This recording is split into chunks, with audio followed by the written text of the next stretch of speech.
Well, good morning, everybody. My name is Councillor James Pasternak, and I'm the Chair of North York Community Council, and I'll be chairing today's meeting. The clerk has confirmed that we have quorum, and I will call meeting 30 to order. Welcome, everybody. Today's meeting is being held by video conference. City staff are also connecting to the meeting by video conference. The public will continue to participate electronically and can watch the meeting streaming live on YouTube at youtube.com/Toronto City Council Live. I ask everyone for their patience with any delays or technical issues. Clerk staff have connected all registered speakers to the meeting by audio. The list of speakers can be viewed online by visiting the North York Community Council page at toronto.ca/council and clicking the speakers box for today's meeting. Clerk's IT will be available to assist members with their devices. As part of each agenda item, I will ask members to raise their hand or unmute their mic, and if they wish to ask questions of staff. I will then create a speakers list and call on members when it's their turn to speak. When voting on an item, I ask that members ensure that their video is turned on and raise their hand to indicate their vote. Members, I want to remind you that you must submit and approve your motions by email, and staff are available at nycc@toronto.ca to help with motions. Although we were in different locations and meeting remotely today, the committee would like to acknowledge that the land we are meeting on is the traditional territory of many nations, including the Mississauga of the Credit, the Anishinaabe, the Chippewa, Haudenosaunee, and Wendat peoples, and is now home to many diverse nations, Inuit and Métis people. We also acknowledge that Toronto is covered by Treaty 13 with the Mississauga of the Credit. Are there any declarations of interest on the Municipal Conflict of Interest Act? If you do have an interest, please raise your hand or unmute your mic and indicate the item number and the nature of the interest. I do not see any. May I have a motion to confirm the minutes from our last meeting on January the 6th, 2022? Moved by Councillor Cole. All those in favor? Opposed? That is carried. So I understand that we have some new business items. One is NY 3040, recipient of the 2020 Agnes McPhail Award. And I'll just go through the three of them, and then we'll get a motion to add them to the agenda. The second one is zoning bylaw amendments to protect the Allen Greenway. It's a letter from Councillor Cole. And the third one is Marley Avenue area study. That would be item number 42. Can I have a motion to add those three to the agenda? Councillor Carroll, all those in favor? Opposed? That is carried. We have a special guest today who I'll introduce. And I assume he's connected now. You know what? I think we can go through the agenda first and then come and circle back. That's okay. We have the time for that. We have a very special guest speaking today, and I know he's on a time constraint, so we wanted to get that quickly. But you know what? I think we have the time to run through the agenda and then amend the agenda slightly to put. Item 36, Mr. Chair. 36. I was going to move a motion as soon as you finish the consent agenda. Sorry? Yeah, it's item 36. I was going to move the motion to reorder the agenda as soon as you do the consent agenda. I don't know if you want to. Okay. Let's do a quick run through, and then we'll go right to that item 36. So we're going to untimed items now. First untimed item is NY 30.9, 2995 Keel Street, Block P. That is Ward 6. I'd be happy to move the staff recommendations, unless someone else wants to hold it. All those in favor? Opposed? That is carried. Item 3010, 1648 to 1670 Avenue Road, 405 to 470 Brookdale Avenue. Councillor Cole, it's a preliminary report. Are there any deputants to speak on that? No, I do not see any deputants on item 10. Okay, I'll move the staff recommendation calling for a community meeting in regards to the Martha Hicks Dance Studio, 648 to 670 Avenue Road, NY 30.10. Okay, item 3010 is moved by Councillor Cole. All those in favor? Opposed? That is carried. Item 3011, 2451 Dufferin Street, zoning bylaw amendment application, preliminary report. Councillor Cole. Are there any deputants on that, Mr. Chair? No, there are not, Councillor Cole. Okay, this is another one of the 7,000 units we're being asked to look at today. This is calling for a community meeting to be scheduled in early March by moving staff recommendations for NY 30.11. This is the 2451 Dufferin Street site. Another car dealership bites the dust. I'll move the report. Thank you. Thank you, Councillor Cole. All those in favor of moving the staff recommendations for 3011, 2451 Dufferin Street? All those opposed? That is carried. Item 3012, 155, 165 Elm Ridge Drive. Councillor. I have a motion there, a quick motion for this. If it might just asking for the report to come in by the end of June, because this is a much needed affordable housing for people with developmental disabilities by the RENA Foundation. So I'm more than glad to move the additional modification to the report, asking that the report come back no later than the end of June. I think I submitted that. Yeah, so I would just briefly comment that RENA is a transformational, remarkable organization supporting adults with various exceptionalities in our community. We have numerous residences in the area I represent, and they're dotted across Thornhill and areas of Toronto as well. I was out on a skate hosted by them in Vaughan on the weekend, and credit to the great leadership there and the work they're doing in our local community. So, Councillor Cole, it is quite an honor to have this in your area, and anything I can do to support RENA and the acceleration of this proposal, I'm available. So I support your motion, and I support the staff report in front of us. Councillor Carroll. Yes, Nope, just raising my hand to vote. All those in favor? Opposed? That is carried. And the item is amended. All those in favor? Opposed? That is carried. Item 3013, 131 Lion Court, 836 to 838 Roselawn Avenue. Councillor Cole, it's a preliminary report.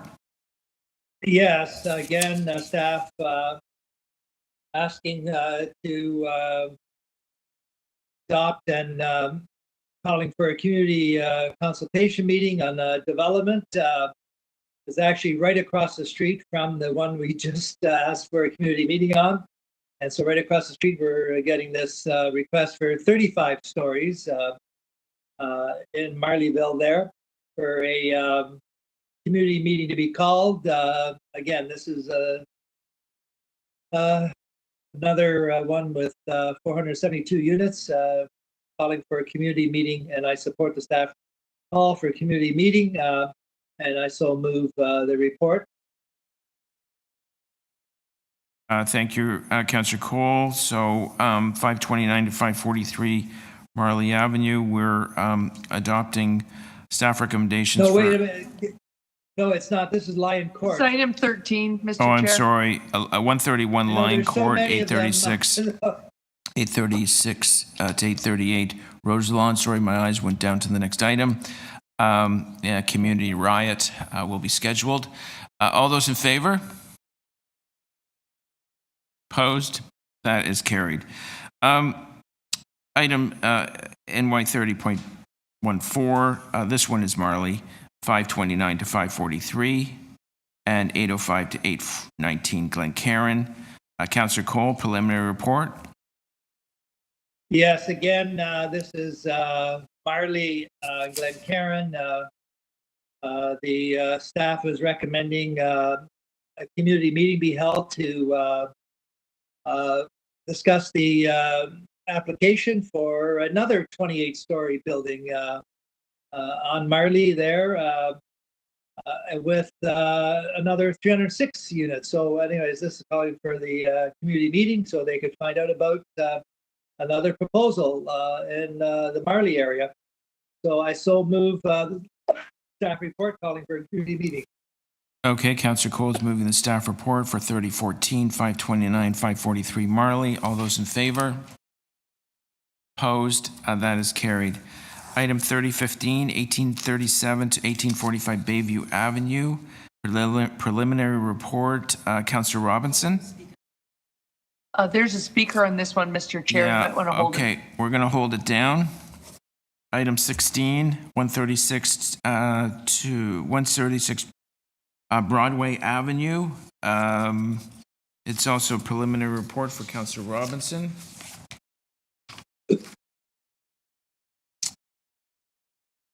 What would you like to?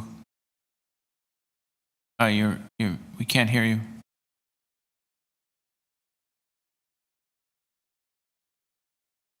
I can't hear.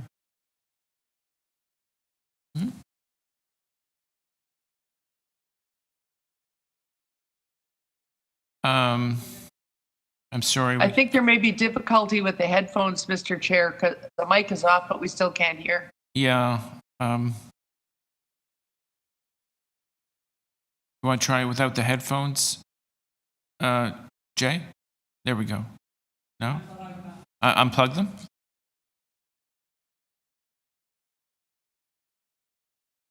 Now? Yes. Okay, that's great. Yeah, we can hear you now. That's never happened before. That was weird. Okay. Yeah, it's okay. Okay. So where are we here? Are we at 136 Broadway? What would you like to do? Well, there's no speakers on it, I guess. So No. No, the speakers are on item 17, Mr. Chair. Yes. Okay. Next one. Okay. So I'll just I'll move the staff recommendations on the application. All right. It's just for a community consultation. 136 Broadway Avenue. All those in favor? Opposed? That is carried. Next item 17. We do have a speaker on the item, so we'll hold the item. Number 18, 943 to 963 Eglinton Avenue East and 23 Brentcliffe. Once again, a preliminary report. Councillor Robinson? So I understood there was a speaker on this item. Well aware of this one. So I'd like to hold that one if you don't mind till I resolve that. But there was somebody, I think Jeff Cattell was speaking on this. So I just want to circle back on that before I move it. Okay, if you can contact him, he is not on the list. Okay, we'll do that right now, Chair. Okay, all right, thanks. My staff will do that right now. They're listening Okay, in. so we'll hold that item down. Thank you. Number 19, 390 to 400 Woodsworth Road. Councillor Robinson? Yes. Again, there's no speakers on that. I'm really shocked. No speakers. Okay, I'm going to hold that one. Mr. Chair, if you don't mind my interrupting, earlier I heard clerks checking people on the phone and asking what item they were speaking to, and I believe Woodsworth was one of them. Are they no longer connected? It's certainly not on the list, but let's check with the IT. It's near Denzel's, it's a border of Denzel and I, and it's a very controversial application. I'm very surprised there's no speakers. It's a very active residents association there. So yeah, no, I appreciate what you're saying, but we just don't seem to have anyone listed here. Mr. Chairman, just due respect to kind of the discourse that's taking place, it's only a preliminary application. Like, we're just setting up boundaries for community consultation. Like, there's plenty of time for talking, right? This is just saying where the boundaries are going to be.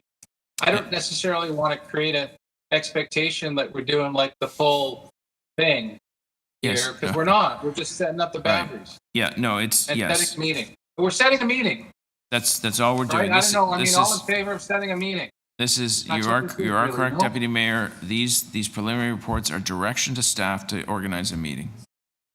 So can I just hold that one down? Yes, would you like to hold it?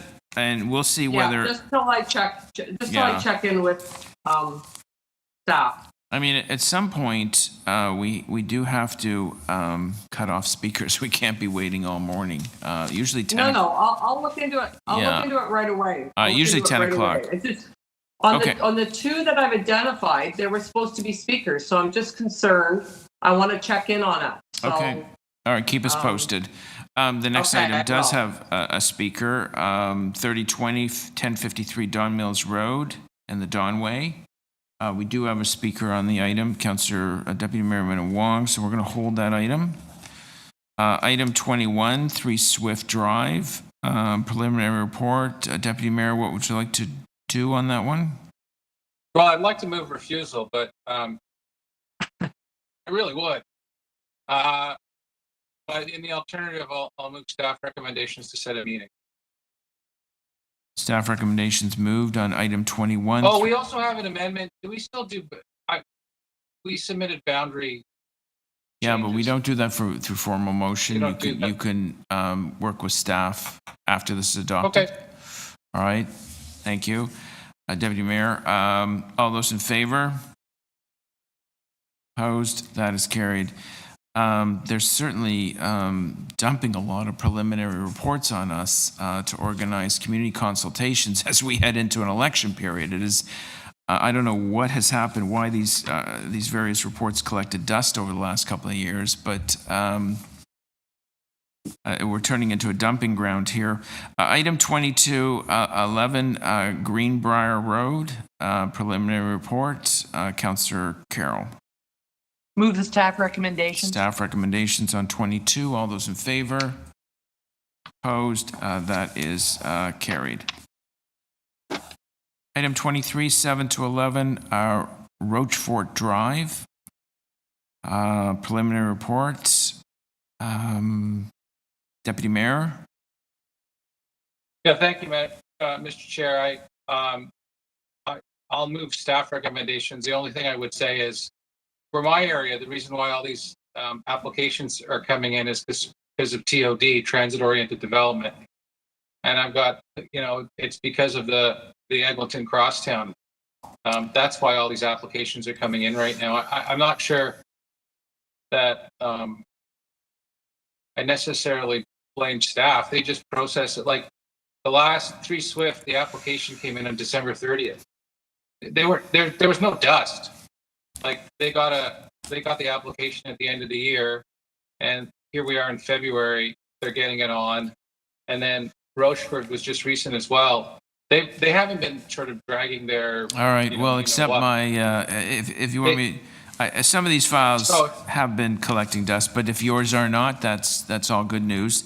I think the change in the CBC and the Planning Act is also an issue to get these through before September. So I don't know. The only other thing I would say, and I'm not really, I do not sort of, I would say I don't welcome these applications, but my guess is they're coming in because between the months of probably July the 1st, from the beginning of July till the next February, community council won't be having any meetings, right? Because of the election, there will be no community council meetings. Yes. I think the last one's in June, and between June and February, probably there won't be any meetings. That's a long time. My guess is a lot of developers want to kind of get the process going before that. That's my guess. Yes, I don't know whether that was a point of order, but yes, no. I was speaking to it. So you were speaking to your item. Okay, so yes, the bottom line is that they are bringing these forward for a number of different reasons.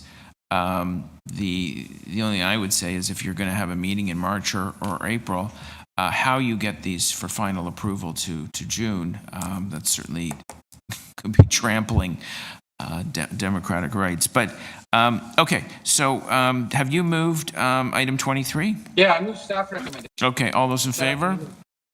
Yeah. Opposed? That is carried. Mr. Councillor Chair, Carroll, you're sorry, frantically, you're Mr. frantically Chair, I'm waving your sorry. hand. I hate to interrupt, but it's a point of order. We are still just on agenda review, but we seem to be mildly speaking to them. And in fact, now debating back and forth with the chair, if we could just get through this, we did commit to the special dignitary guest that we would get him on as early as possible. That was the clerk's instruction. So if we could move through the consent agenda without speaking to the items, holding them if we need to speak to them, it would really be appreciated. Yes, no, understood, Councillor Carroll. Item 24, school bus loading zone, I will move the staff recommendations. All those in favor? Opposed? That is carried. Item 25, also school bus loading zones, Wilmington Avenue. I will move the staff recommendations. 3026, traffic control signals, Keel Street.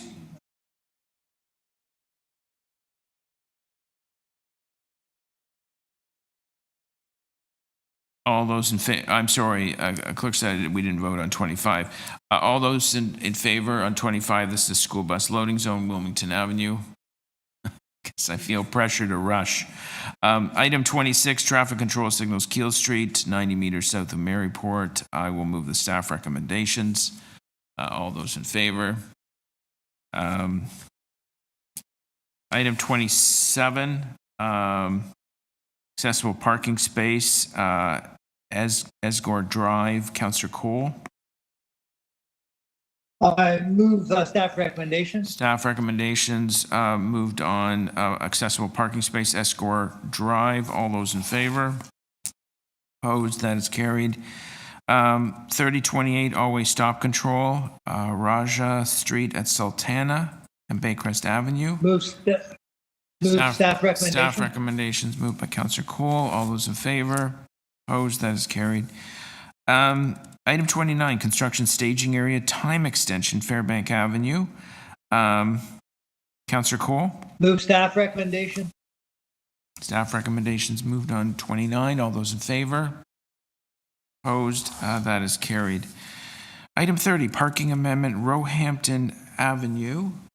Councillor Robinson?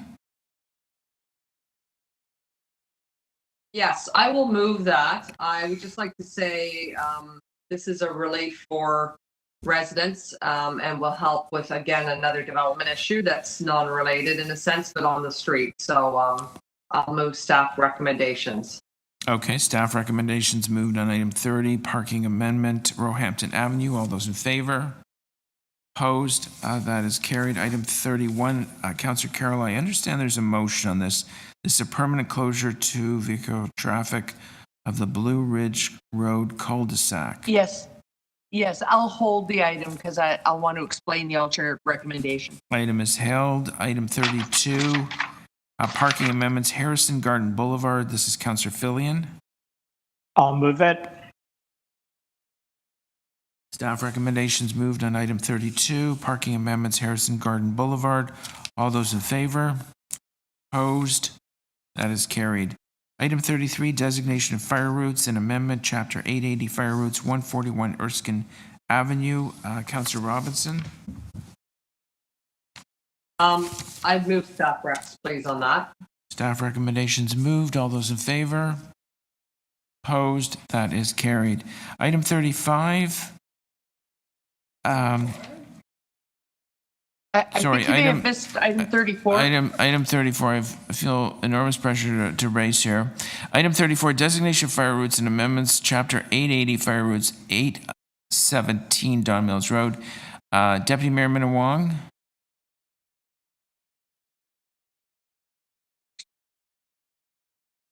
I will move it. Staff recommendations moved. All those in favor? Opposed? That is carried. Item 35, designation of fire routes amendment, Chapter 880, fire routes, 185 Yorkland Boulevard. Councillor Carroll? Move the staff recommendations. Staff recommendations moved on item 35. All those in favor? Opposed? That is carried. Item 36, we're going to hold that item because it's going to be the first item for today. Item 37, community standards for the Committee of Adjustment in Bayview Village.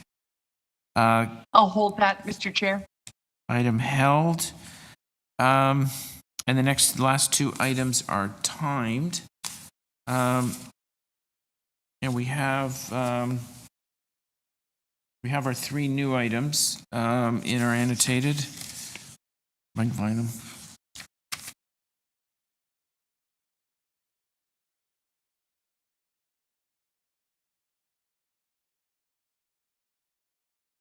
Yes, could I move the Agnes McPhail Award recipient, please? I'm sorry, Councillor Robinson? Could I move the walk-on item, the Agnes McPhail Award recipient?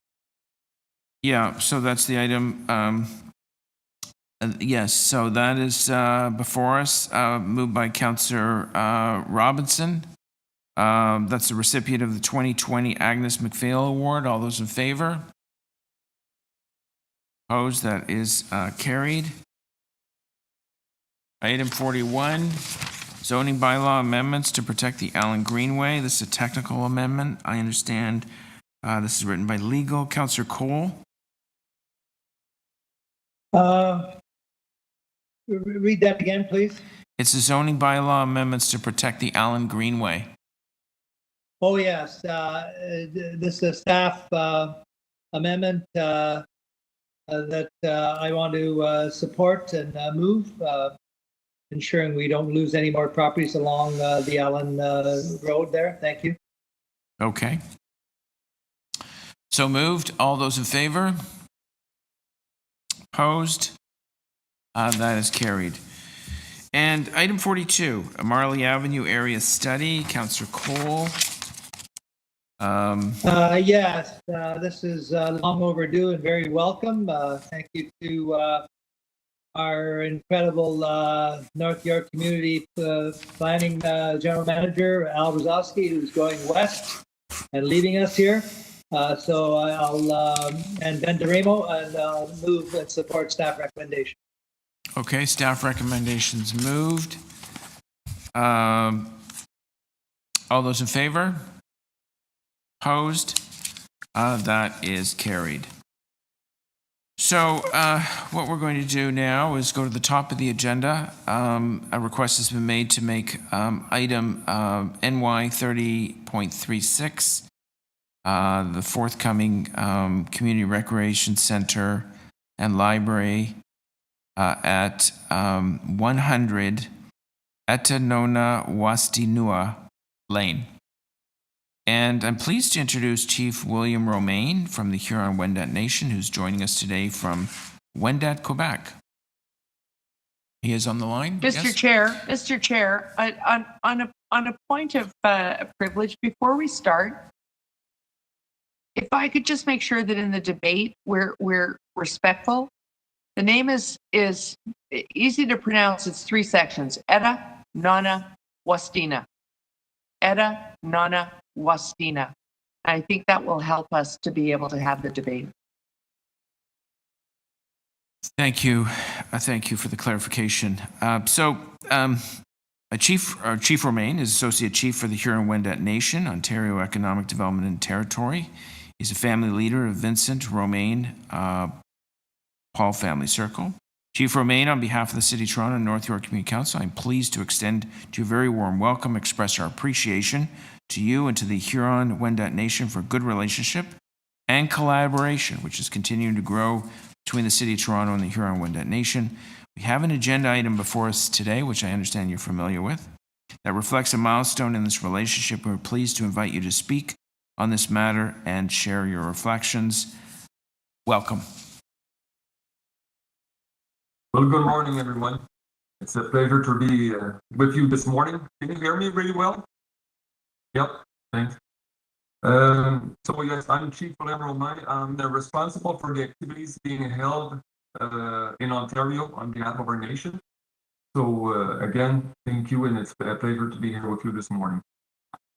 So On behalf of the Huron-Wendat Nation, I would like to express our pride about the City of Toronto's significant gesture of respect and honor of our history, culture, and language. We thank Mayor Tory, the City of Toronto councillors, and especially Councillor Shelley Carroll for the recognition of the immense heritage left by our ancestors at Itanan-Hawatsina, a place where we had a good and beautiful life. This is a sign of what true reconciliation is all about. Over the past few years, the Huron-Wendat Nation has been involved in the various heritage recognition strategy with the City of Toronto. Examples are multiple. We can think of the Huron-Wendat bike trail that goes over the Parsons site right in the heart of the city. The site used to be a large Huron-Wendat village.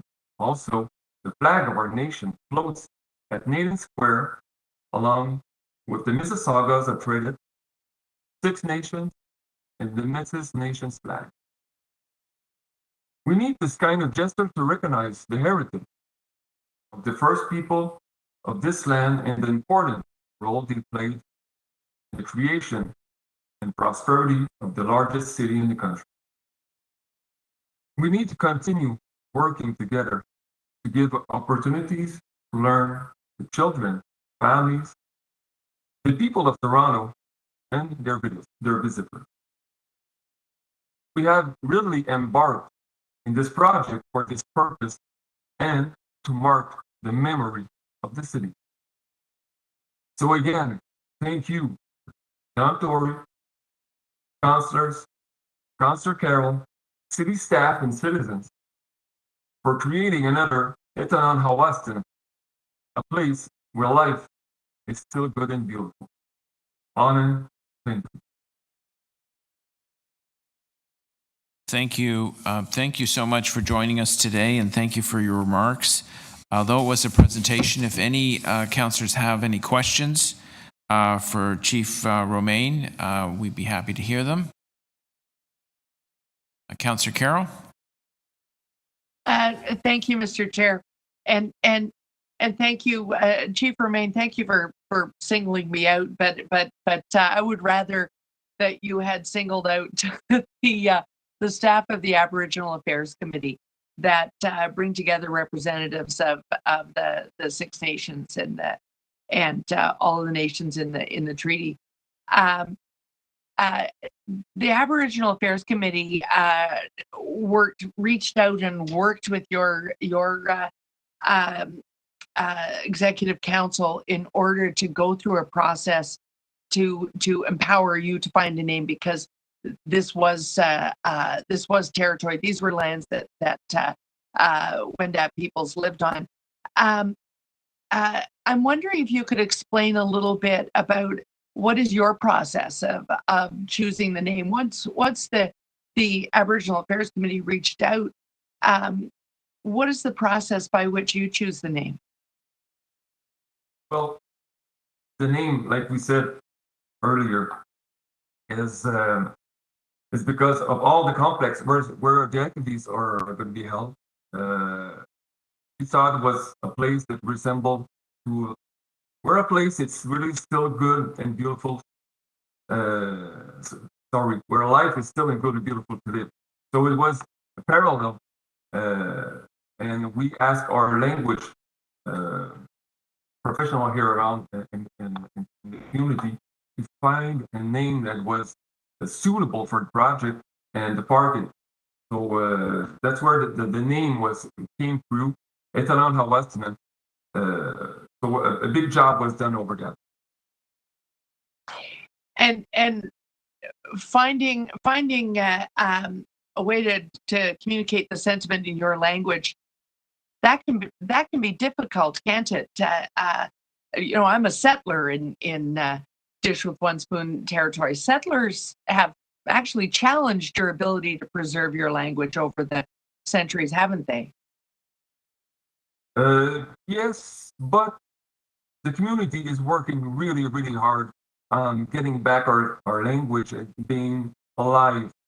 And we have a lot of professionals and elders in the community that are working and bringing back the language. We have a big team now that is being part of our nation, and we're bringing the language back everywhere we can.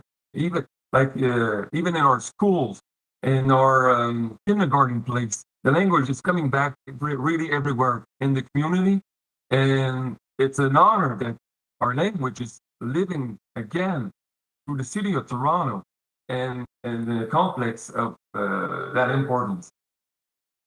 Okay. Thank you so much for being with us this morning. Thanks, Mr. Chair. Thank you to you very much.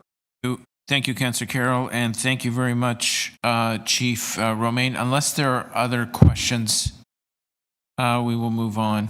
Anyway, thank you very much for joining us. Stay well, stay healthy, and we're going to discuss in further detail your item. We have a few other speakers here. Gail Beebe? Yep, she is on the line. Miss Beebe? Oh, good morning. Good morning. Thank you for joining us. You have 5 minutes. Okay, great. Good morning. My name is Gail Beebe. I live in Bayview Village, just north of the community's forthcoming community center and library, adjacent to the Bessarion subway. I look forward to using the center and library once the complex opens. According to the City of Toronto website, and I've attached a print screen from the city's website in my submission, this new center is currently named the Bessarion Community Recreation Center. I only recently learned about the proposal to rename this facility when the relevant staff report was briefly mentioned in our local councillor's weekly e-blast on February the 10th. It appears from the report that the proposed new name was determined without any consultation with the local community. I personally have not seen any request for community consultation on the center's name, and I track such matters. I believe that before naming a facility that will become an important and enduring landmark in our community, it is essential to consult with all stakeholders, including the people who live in the community and those who will be using the facilities. The safety of those using the facilities is another important consideration when the facility name is chosen. The name under consideration, Ethanona-Wastanon, repeats the name of the nearby park and lane, which was recently renamed in recognition of Indigenous history in the area. So the Huron-Wendat Nation history has been recognized in our community.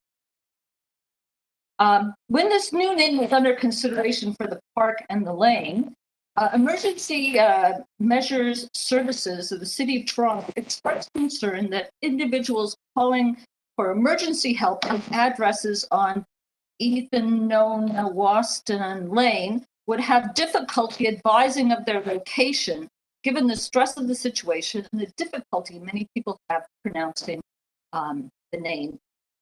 For this reason, the city said that no addresses would be assigned to Ethanona-Wastanon Lane. It is highly probable that at some point, EMS services will need to be called to this new Bessarion Community Center, given that use of its recreation facilities could lead to injuries, heart attacks, etc. Based on the aforementioned EMS concerns, it would seem that naming the new community center Ethanona-Wastanon comprises the safety of those using the center, and this concern certainly was not expressed in the staff report. The current name, Bessarion Community Recreation Center, serves the community well. It does not present any EMS safety concerns.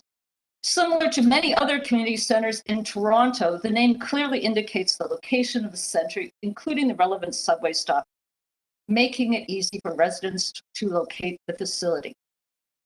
Based on the foregoing, I request that the North York Community Council reject the motion item NY 30.36 to rename the Bessarion Community Center, Recreation Center and Library. In future, I would ask that the local community council, local community be consulted if the facility name changes to be contemplated. Renaming should only occur after community consultation and careful consideration of all the consequences of the new name. With no public consultation and very little time, there are at least 24 submissions on this proposed renaming. Clearly, there is significant community interest in getting the name of the community center right. Having a consultation on any name change to the Bessarion Community Center is essential to the community who will be using the community center. And that is the end of my submission. All right, thank you very much for your remarks. Are there any questions for the deputant? No questions for the deputant. Thank you very much, Gail. Is Gary James on the line? Mr. James? Hi, can you hear me? Yes, hi, Mr. James. Thanks for joining us. You have 5 minutes. Thank you very much. Thank you for allowing me to share and express my concerns about this recommendation and motion before you. And as said, my name is Gary James, and I live just north of this new community center, and I hope to enjoy the center and area for many years to come. I would like to acknowledge and thank all the people who have and are caring for the land that we are on now. And I hope future generations will also respect and maintain the land. I like the vision of recognizing and honoring everyone who protects the lands. I am involved in our community and want to make it the city a better place and safer place for everyone. I am against the motion before you today to rename the community center and use the street names for addresses for the following reasons. The park and street were inappropriately named by a previous councillor. The community did object, and our new councillor heard our voices and concerns and was able to stop it. We were invited to a community meeting and consultation for the renaming of the park. There was no mention of naming the community center or library at this time. Several community members in attending the meeting were informed by our councillor that the Mississaugas of the Credit First Nation and Huron-Wendat Nation had already been consulted for suggestions, and I have to emphasize suggestion, regarding the naming of the park or renaming of the park. Would there not have been other names submitted for consideration? And suggestions don't have to be accepted. It was also clear during this meeting that this was a done deal. There was no consultation with our community, no dialogue. I and others suggested alternative names that were not considered. There was not going to be a vote on alternative names that were put forward. Members of our community also expressed our concern about using the street for street address or using the name for the street addresses. It is a very difficult name to pronounce and spell. For the safety of today's community, in the event of an accident or emergency, who is going to be able to pronounce or spell this name? We have heard that the EMS commercials, the seconds count and matter when responding to and saving lives. Picture yourself injured or stressed out, calling for help, trying to communicate your location to 911. We were told that the EMS was consulted about this. It was agreed that no building would be given an address on the street. Even the park with this name was given an address on a side street for this safety reason. May I ask now what has changed since then? Also, the park has been named. The city, Indigenous, and today's community can now commemorate the Wendat history in this area. I look forward to celebrating and learning more about it. Today, however, now before you council, you're discussing another expansion of the use of this name in renaming and recognizing the community center along with assigning the street address. Three things named the same. The park on a different street, the street, and the community itself will be confusing for first responders and the public. Once again, there has been no community consultation. This goes against the city transparency and open dialogue initiatives. Since the construction fences went up years ago around the community building site, it has been called the Bessarion Community Center. Only now it appears that this is changing. The city websites still use this name, Bessarion Community Center, and the old address on Woodsley Park Lane. It still shows on Google Maps this way. The Bayview Library branch at Bayview Village Mall also says it's moving to the new Bessarion Community Center. In your motion today, it is clearly stated that the Huron-Wendat Nation was consulted. It also clearly shows that there was no community consultation on these changes. Once again, it appears that the councillor and the city are not consulting the community. Please restore our trust. Running out of time here, so I recommend that Mahone Drive be extended and continued around the bend and up the street to Shepherd, eliminating the current name problem. That the Bessarion Community Center retains its current name. Failing this, I would like. Thank you very much for this opportunity to express my concerns and interest. We lost the last three words, other than thank you very much. Maybe it was the three words before that. Anyway, thank you very much for your deputation. Any questions for the deputant? No? Okay. Thank you very much. Do we have any other speakers on this item? I don't think we do. No, we're good. Questions for staff?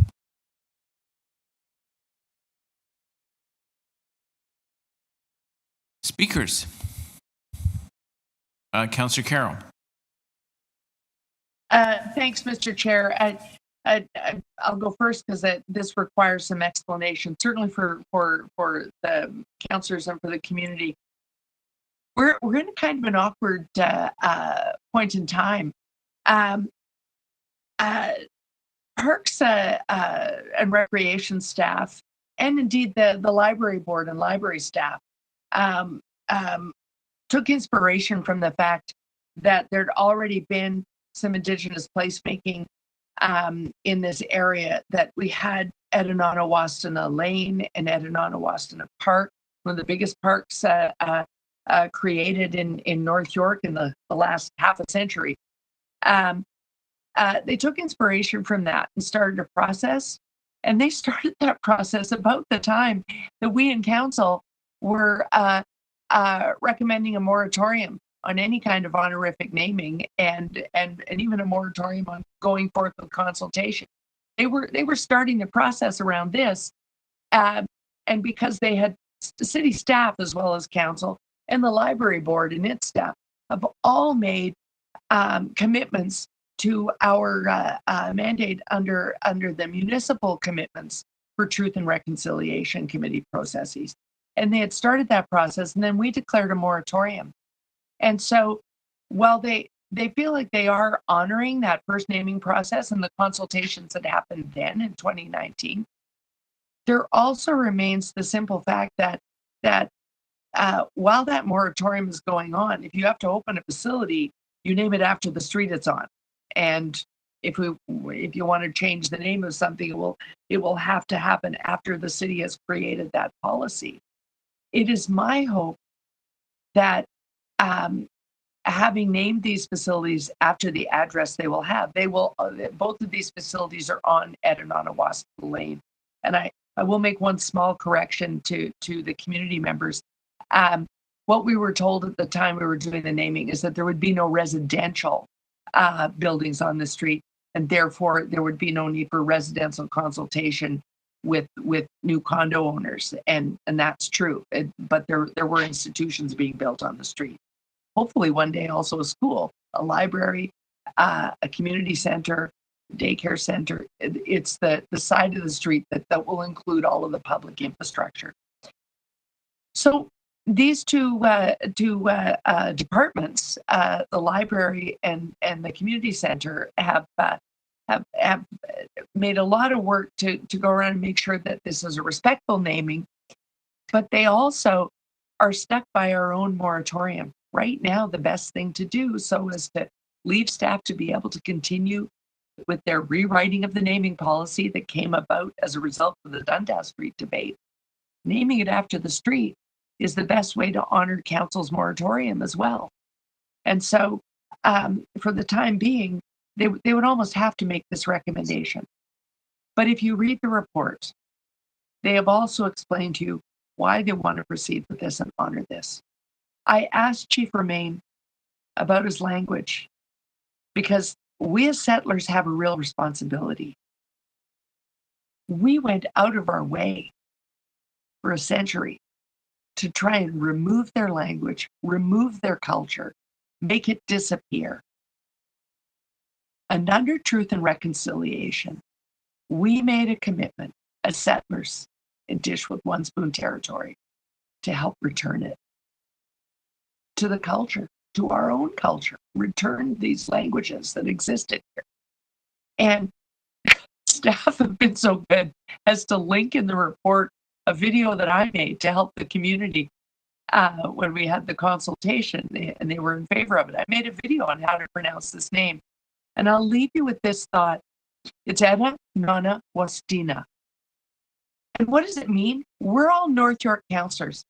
A week before I first met with the Wendat peoples, I met with the CEO of North York General Hospital and asked him about capacity because of our all the development we're inundated with. 7,000 more units of housing today to be considered over the next year. And he said, my problem is not the new condo owners in North York. He said, my problem is people live an uncommonly long time in North York. Any given week, I have a handful of 100-year-olds in this hospital, and that's unique to the hospitals in this city. Something about this place makes people live a long time. And when I met with the Wendat peoples a week later, they came forward with this name, which admittedly stopped me in my tracks because of the spelling of it. But they taught me how to pronounce it. And they said, people made their way to the Moatfield ossuary and the areas that surround it, which is, of course, where the park and where this community center are, because it was legend in their grapevine. It was legend that if you could make your way there, you would live a long time. It was a peaceful place where people lived good and beautiful lives and lived an especially long time. That's still true today. It's true for us, and it was true for them. We could And wrap. so I thought, yes, I will. And so I Thank thought, you. as daunting as the name is, we will consult on it. And at that time, 88% of people were in favor. Thank you. Okay, Mr. Chair. thank you. Thank you, Councillor Carroll. And any other speakers on the item? Yes, Councillor Cole. Yes, I certainly support Councillor Carroll in her sensitivity to recognizing the Wendat peoples and the fact that this was their land for thousands of years. And sure, there may be an inconvenience in the process, which has been skewed by this whole moratorium, etc. But that little inconvenience is well worth it, considering what we owe the Wendat peoples in terms of making up for the years of not recognizing their contributions. And I think this is a small attempt to recognize their achievements, their stewardship of the land that we are renting right now from them. So I just want to say I support it. And I know that I have in my ward of Eglinton Lawrence, I have a major historical site of one of the largest Wendat villages in Toronto. It was the highest point in Toronto, where you could see the Scarborough Bluffs from Roselawn and Avenue Road at the site of Allenby School. And that was a major Wendat village that had a spring, and it was also very good for protective reasons. And I know that we are hoping that when we get on with the process of renaming, that we'd like to rename either Eglinton Park in memory of the incredible Wendat village that once stood at the highest point in Toronto. So this is long overdue, this recognition, and sure, it may not please everyone, but it's the right thing to do. Thank you very much. Thank you, Councillor Cole. Any other speakers on the item? I don't see any other hands going up. Okay, Councillor Carroll, did you want to move the recommendations? Thank you, Mr. Chair. Yes, I'll move the staff recommendations. Staff recommendations moved. All those in favor? Opposed? That is carried. Thank you very much, Chief Romaine, once again for joining us. And we look forward to this new naming. We're now at the top of the agenda on a timed item, 1200, 1210, 1220 Shepherd Avenue East. Plan of subdivision application, final report. We do have a deputant, Mr. Richard Domes. Now, he appears to be the applicant. Mr. Domes, are you on the line? Good morning, Mr. Chair. Yes, I am. Okay. And are you the applicant or representative? Yes? Mr. Chair, we are the applicants. We represent the owner of the site, MXon Developments in Heritage York. Okay. All right. Thank you very much. You have 5 minutes. Thank you. As indicated, my name is Richard Domes of Daniel Walker Domes Ltd, and we represent the owner of the site at 1200 to 1220 Shepherd Avenue East. And this morning, I'll make my submissions brief. In August of 2019, MXon submitted application of a plan of subdivision approval for the purposes of the creation of a new public street, various open space blocks, and mixed-use blocks for the lands. The application is the first step towards the implementation of settlement reached between MXon, the City of Toronto, Toronto Region Conservation Authority, and the Bayview Village Residents Association through OLT decision in 2013 on the previous zoning bylaw amendments, which proposed the redevelopment of the subject site for a mixed-use transit-supported development. The draft plan of subdivision proposal before committee today issues technical subdivision conditions in relation to the proposed creation of a new 18.5 meter public road that will extend the public realm into the heart of the subject site along the west limits of the lands from Old Leslie Street. It will create 2 mixed-use blocks and 4 future valley dedications to the TRCA. A corresponding but separate site plan application was also submitted in 2019 and is currently in process with the city. Approval of that site plan, which details the built form, landscaping, and valley restoration and other community benefits, is ongoing. And MXon will continue to work with staff to address site plan matters while the technical subdivisions contained in the report are satisfied. MXon has read the staff report, which is recommending draft plan approval, and we support those recommendations. Those are submissions, and I'm happy to answer any questions. Thank you very much for your remarks. Any questions for the deputant? No, I do not see anyone. Thank you very much. Do we have any other speakers on the item? That's the only one I had listed. No. Questions for staff? Councillor Carroll? No, sorry, I was just putting up my hand to speak. I don't have any questions all for right. staff. Okay. Any other members, questions for staff? No, we're good. Speakers, Councillor Carroll? Yes, Mr. Chair. I will move the staff recommendations. I simply wanted to offer as consolation for many of us today are reeling. We're looking at applications totaling 7,102 units, and that is a daunting enterprise over the next year or two for staff. I think it's I don't think it's any one thing. I don't think it's just trying to get in before our election. I think it's trying to get in before a provincial election too. It's trying to get in early in the days of Bill 108. But this is an application. It's important to put things into perspective for folks. This is the plan of subdivision finally coming forward for a large site application that was approved by the Ontario Municipal Board, a thing that hasn't existed for years now, back in 2013. And so there may be some light at the end of this tunnel that we can plan and rationally go forward with the huge pileup of growth we see on the agenda today, because this one has taken almost 10 years to get to plan of subdivision and a sales center on the lawn. Those are my comments. Thank you, Mr. Chair. Oh dear, you caught me catching, putting in a quick snack. Any other speakers on the item? Okay. Councillor Carroll, did you want to move the recommendations? Yes, I have. I've moved the staff Okay, recommendation. the recommendations are being moved. All those in favor? Opposed? That is carried. Item 30.2, 179, 181 Finch Avenue East. Richard Domes, I understand you're coming back for an encore. Yes, sir, that is me again. Okay. I love encores. Encores are usually very moving. Thanks for joining us again. You have 5 minutes. Thank you. Again, Richard Domes from GWD Planners. We represent Enmino Developments, who owns the lands at 170.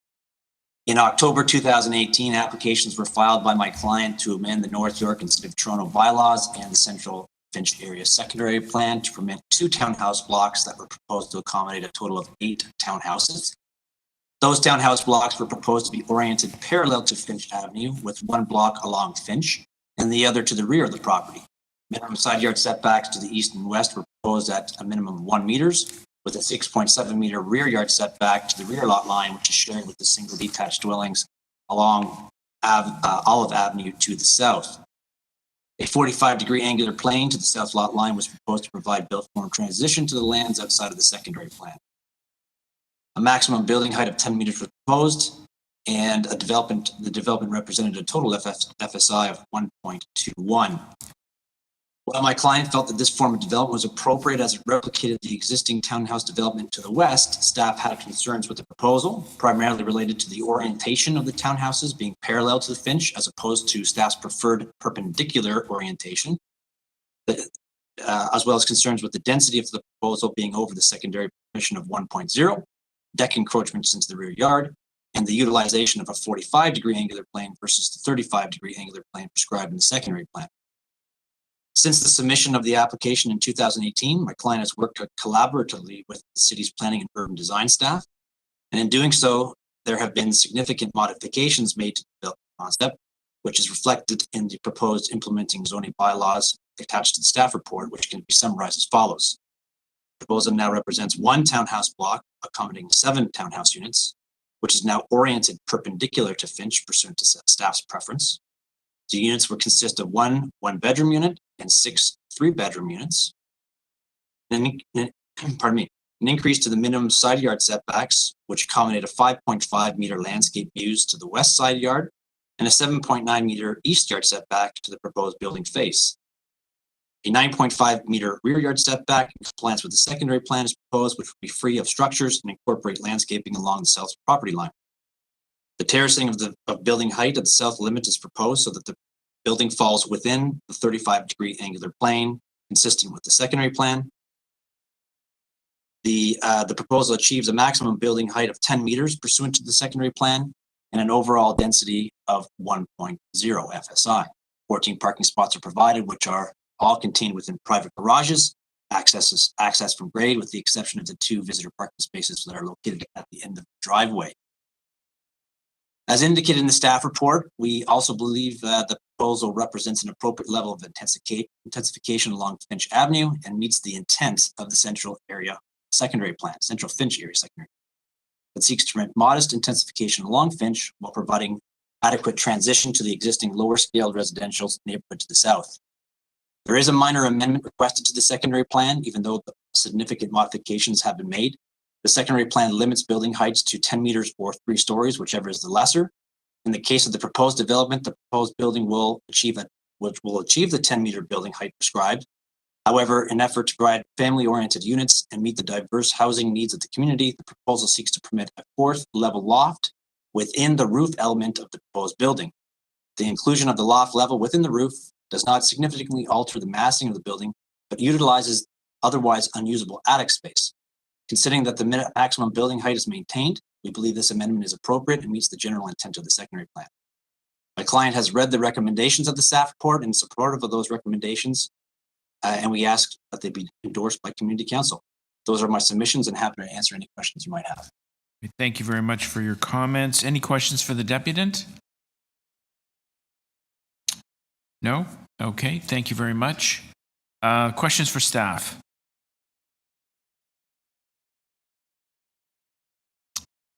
No. Speakers? Councillor Fillion? This is yours. I'll move the staff recommendations. It's a very reasonable, small application. Okay, thank you, Councillor Fillion. Staff recommendations moved. All those in favor? Opposed? That is carried. Item number 3, 4926 Bathurst Street. We have 2 deputants listed. Michael Samand is on the line. Mr. Samand, thank you for joining us. You have 5 minutes.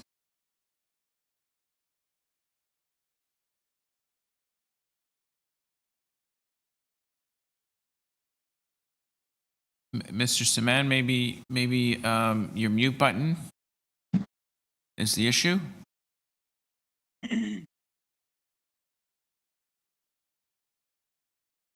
All right.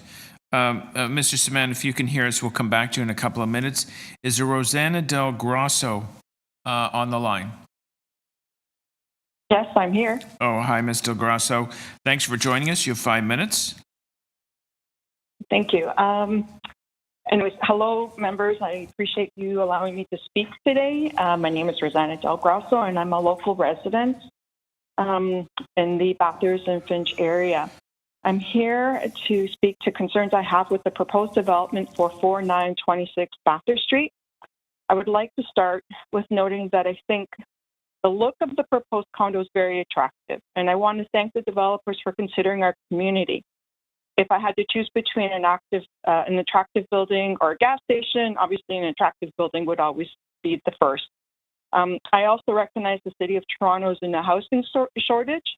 The need for family homes is right across the GTA. What I am concerned about is the height of the building and the traffic impact it will have in our community. This is a 26-story building proposal in a low-rise community. The traffic management report study was done in October and December 2020. On page 6 of the transportation report, it states COVID-19 has had some effect on the transportation network. This statement is grossly underestimating the impact the pandemic has had on the actual traffic volumes in this area. Those of us who live here know between 8 a.m. to 9 a.m. and 3 to 6 p.m., traffic along Bathurst Street is bumper to bumper. The study itself was conducted at the time where the City of Toronto had issued a stay-at-home order. School boards were teaching students through virtual learning. This is important to the study because right across the street is Northview Secondary School. No students were there during this study time. During normal days between 8:30 to 9 and 2:30 to 3, this corner is wall-to-wall of high school students. And during lunch hour, these same students are at Finchhurst Plaza, grabbing pizzas or shawarmas. Also, the report does not include any accident reports at this corridor. Again, those of us who live here know that there have been a number of fatalities at this location. I also would like to point out that there is 3 kilometers between the hydro field past Finch over to Shepherd Avenue, where the only way west is along the French corridor. Traffic is stuck bumper to bumper along that corridor. This is important because the study does not take into account any other future development. For example, down the road at 4700 Bathurst Street, the National Community of Jewish Women of Canada building has now been sold to another developer. I'm assuming there will be another condo going up in that location. This was not addressed in the study. I would like to move on about the landscape. This 26-story building does not fit the existing landscape. All around the buildings are low-rise or family residence, and the low-rise themselves are about 6 floors high. There are open fields across the street at the high school. There is a 2-story strip mall across the street. These things will stand out like a sore thumb if this 26-story building is allowed to proceed. And then those of us who live here will have to look at it for the next 60 years. Also, what I also want to point out is that the building itself is proposing retail support. If the focus is on residential, I don't understand why we have additional retail requirements in that building when there's already Fincher's Plaza that's a retail providing support in that way. I'm going to end there. There's just a few things I wanted to point out. My recommendation, my request is that this Bathurst Street location is filtered between two wards. There's been a great lack of communication to our community about the development that's going to be happening along this corridor. I am requesting that some form of proposal be put forward to maximize building height within this community. I'm also asking if a further communication can be developed or consultation be developed for this corridor about the future development of our area. And that's it for now. Thank you for listening to me. Okay, thank you. Thank you very much for your comments. I'm gonna. Are there any questions for the deputy? Okay. I just have one. I just want to make sure you're aware that we are not approving this application today.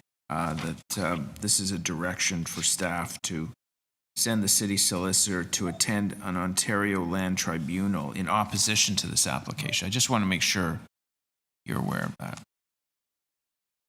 Well, that's part of it. When I got the notification last week about the community council session happening today, I personally handed out 500 flyers to people in my neighborhood. The people I did speak to weren't even aware about the application itself. So I appreciate that the city is opposing it. I love the fact that you guys are, but it goes back to my point that we who live in the community don't know what's going on. And is there a proposed plan for our community? And will that help with any of the submission that's going forward to the tribunal itself? The public consultation piece, I think, is a huge gap in what's happening here. Okay, fair enough. Yeah, I mean, certainly consultation, even though we've been trying to do it through the pandemic remotely, it does have its flaws. Okay, thanks very much. We'll stay in touch. I do have another a deputant. We'll go back to Michael Samand. He's on the line. Hello, can you hear me? Yes, Mr. Samand. Okay, so greetings everyone. I'm here on behalf of my family and the neighbors in my building and the building next to the proposed location. A lot of people couldn't be here because of the timing and people are at work and stuff. Anyhow, I have discussed this issue with a bunch of people in my area, and most of them agree with me. They have the same concerns as we do. Now, we, while understanding that the city's, things change, the city changes, do not agree with this project or the amendment that is being proposed for the sake of this project.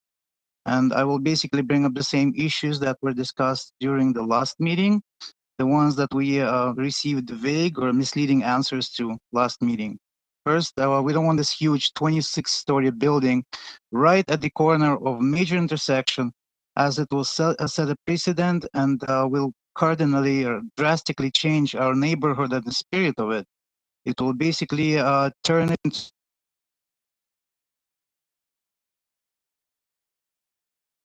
We can't hear you. I hope you can hear us. We're having trouble hearing you. Maybe you accidentally touched your mute button.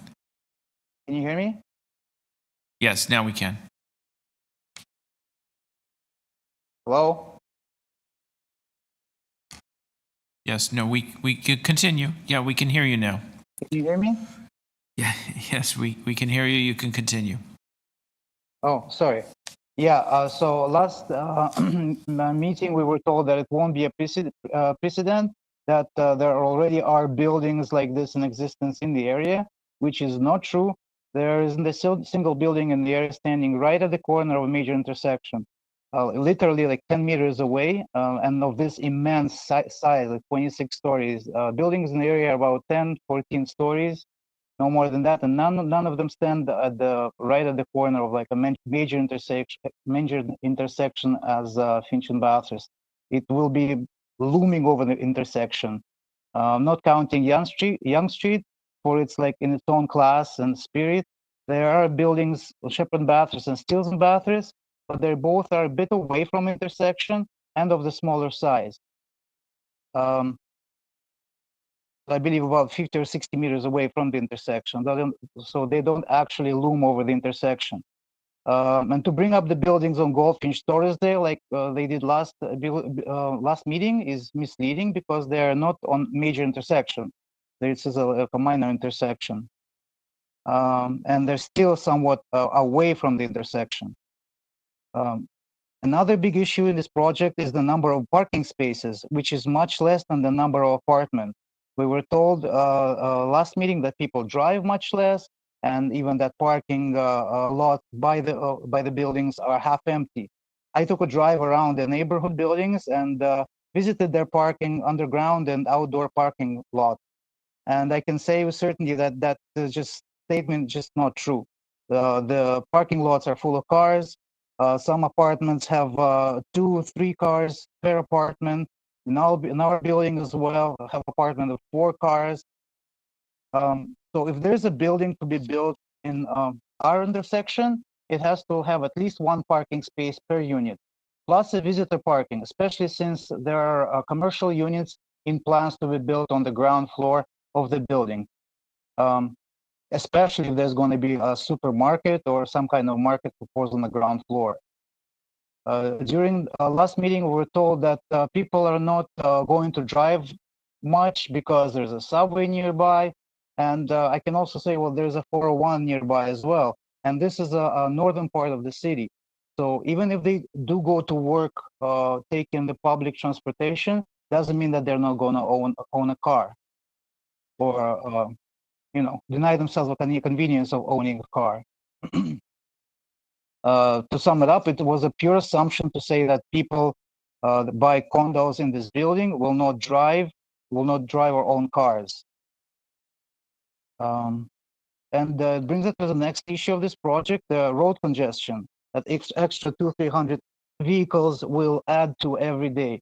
Right now with COVID, traffic has gotten lighter, obviously, but since we are almost at the end of it, at least I'm hoping we are, that is about to change. And a single entrance to the garage that is being proposed for this building is certainly not going to help, since people will have to do all kind of turns, U-turns. Yeah, if you could What? wrap up, please. You're over 5 minutes. Okay, sorry. So we would recommend that this project would not be allowed, or if there's a building to be allowed, it will be like a 12 or 14-story building with adequate number of parking spaces. Thank you. Okay, thank you. Any questions for the deputant? I just have one similar to the previous one.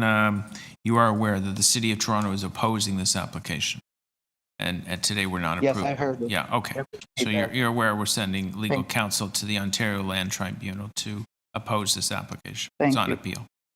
Thank you. We appreciate that. Okay. All right. Any questions for staff? Question? It's Denzelman and Wong. Yes. Deputy Mayor, questions for staff? So the residents raised an interesting question, some interesting points that I think deserve some clarification as it applies to this application and most all others. And so they talk about building height and density. And so the council and especially planning staff is getting to the point where they're actually reconsidering, that would be the gentle way of saying it. Some would be saying throwing out the old standards and norms, saying that it needs to fit in with the community. Even so, if you look within communities where planning staff, it used to be you couldn't build anything, more than 2 stories in a residential neighborhood. Now it's okay to build 4 stories. Right? We're gonna go to 4 stories, and then along, we're gonna, because we want so much more housing, this idea of trying to accommodate more housing seems to take over from the idea of heights and densities. Heights and densities are now secondary, or even worse, that they don't get that our planning staff are more concerned about accommodating more housing than they are concerned about fitting into neighborhoods, and fitting into neighborhoods doesn't matter anymore in terms of heights and densities. Does staff want to comment on how things are changing in that regard? And the needle seems to be moving.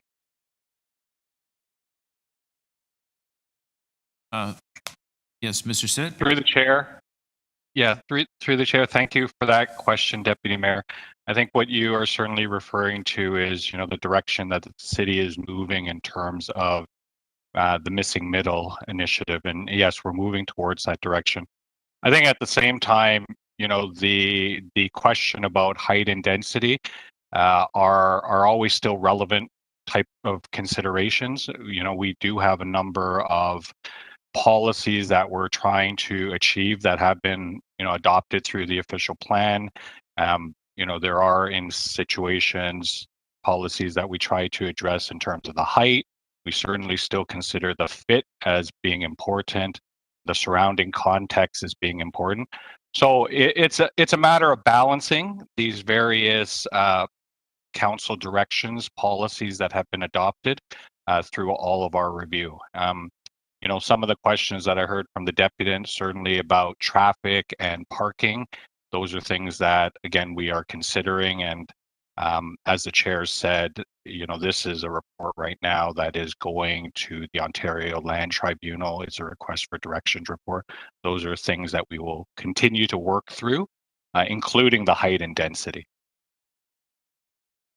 Oh, okay. It just seems to me that we're just replacing what used to be our values about wanting to fit in with neighborhoods with something else, that it doesn't really matter as much anymore. And I don't understand how you square that. Well, I think ultimately we can still achieve a good built form here in terms of providing for housing, which we are always trying to do because there is a housing crisis. But as I said, we can balance the objectives of providing for housing, but also making sure that it does respond and respect the surrounding context as well. Okay, Mr. Chair, kind of like this will be an ongoing conversation. I don't really love the answer, but I mean, this is a start to a discussion. I think that residents need to be concerned about, what are these new rules and these new affordable housing rules the housing rules that are coming into place, how they're going to destabilize neighborhoods, and how planning departments can, be consistent with what they said with, what's coming down the pipe. Thank you. Thank you, Mr. Deputy Mayor. Councillor Robinson? Quick question. Could I ask staff a question? Sure. Thank you very much, Mr. Chair. To the planner, David, just something you said, I want to get clarification because it was interesting. You said there's a housing crisis. Is there a housing crisis or is there an affordable housing crisis? Because I'm reading otherwise. And this is recent information from Census that there is not a housing crisis. So could you just clarify that?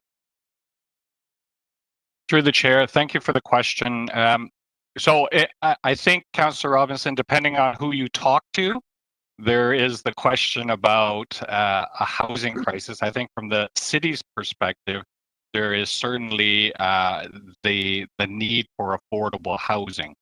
So I think that should be absolutely clear that we are struggling with affordable housing, but I think it certainly is a debatable question about overall housing crisis. And so, I mean, I think what you're probably referring to is the that housing task force report that speaks to a lot of this, and clearly it talks about it talks about a housing crisis. It doesn't speak specifically to affordable housing. No, what I'm talking about is the recent data that's just come out in the last week that the number of homes in Toronto has increased at a faster pace than the city's population over the last 5 years. So it's all mismatched. Definitely, they agree there's an affordable housing crisis, but there is not a housing supply issue in the city. And would you agree with that?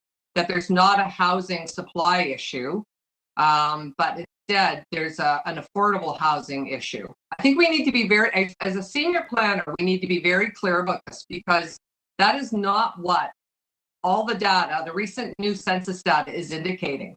And we need to be clear.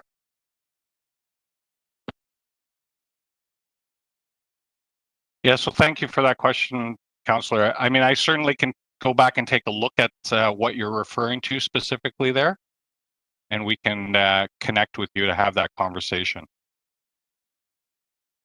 Thank you. Any other questions for staff? Yes, Councillor Cool. Oh, yes, thank you. Yeah, Councillor Robinson going here about this crisis in housing. David, welcome to your new role as the senior planner, right, for North York District. Is that your title? It is not, Councillor. So as you know, I'm the director for the community planning in North York. Okay, director. Okay, so you're the guy that makes the decisions at the city level, anyways, North York level. Thank you, David. Anyways, I just wanted to ask, we've got 7,000 units on the agenda today. I've got 5 residential developments alone in my ward. Of these 7,000 units that are now in the pipeline as a result of this one meeting, how many, do we track how many of these are affordable? I wouldn't have that number offhand, Councillor, but you know, certainly with each application, as we move through the process, you know, some of those applications end up resulting in affordable housing units being provided. Some are also applications, like for example, the Elmridge application that we talked about earlier today. That is providing for supportive housing. So that's in a bit of a different category. So I would say I don't have the specific number for you. Some of that will evolve as the application moves forward because, as you know, with the Section 37 community benefits, there are the ability to achieve affordable housing units through that mechanism as well. But doesn't the Section 37 end? When is that ending? Well, that will be ending in September. So what do we do when that's gone? Well, we will be transitioning to the new community benefits charge, which you know, that will provide abilities to again achieve different community benefits.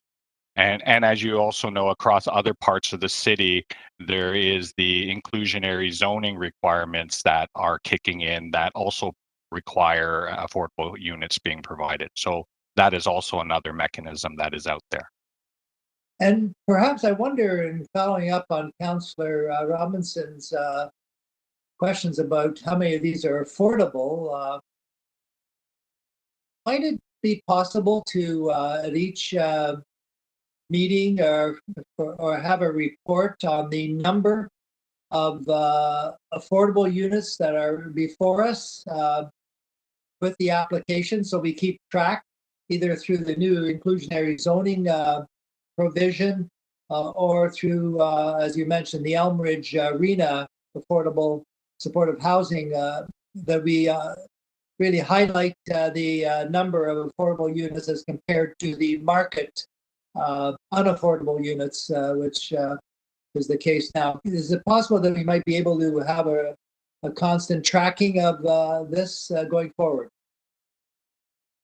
Through the chair, I would say that when we move forward with our final reports, and if there is a affordable housing component that is tied in with the final recommendation, that information would be contained in the reports. But I'm just thinking of a cumulative, like, you know, for instance, today we've got 7,000. Out of those 7,000, I know I think the 300 units at Elmridge are about the only ones I could see as being affordable. The rest are all market. So can't we have that at every council meeting, basically a projection?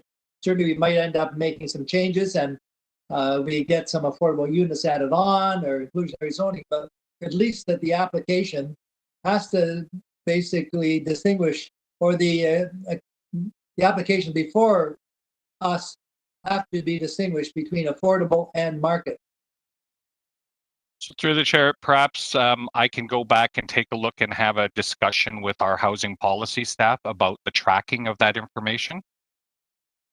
Yes, because again, I just want to, don't you think this might help to, again, illustrate what Councillor Robbins is talking about is we're building all kinds of units, but most of them are bought up by investors, speculators, as Councillor Filion knows full well in Willowdale.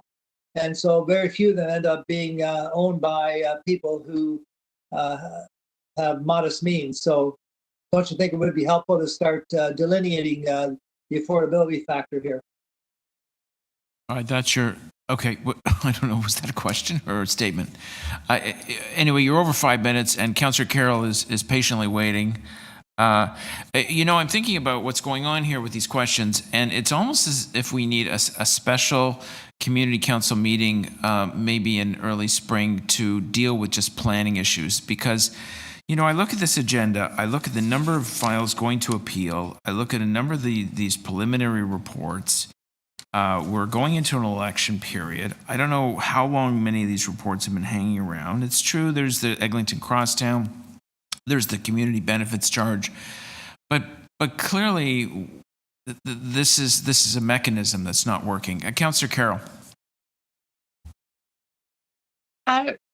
Mr. Chair, I asked these questions by way of giving Mr. Sitt a chance to look like he's up to date on the information. I fully intend to support staff's recommendation to oppose this because the report shows us a number of reasons why this application is in no way ready, and that's why it's recommended for opposition.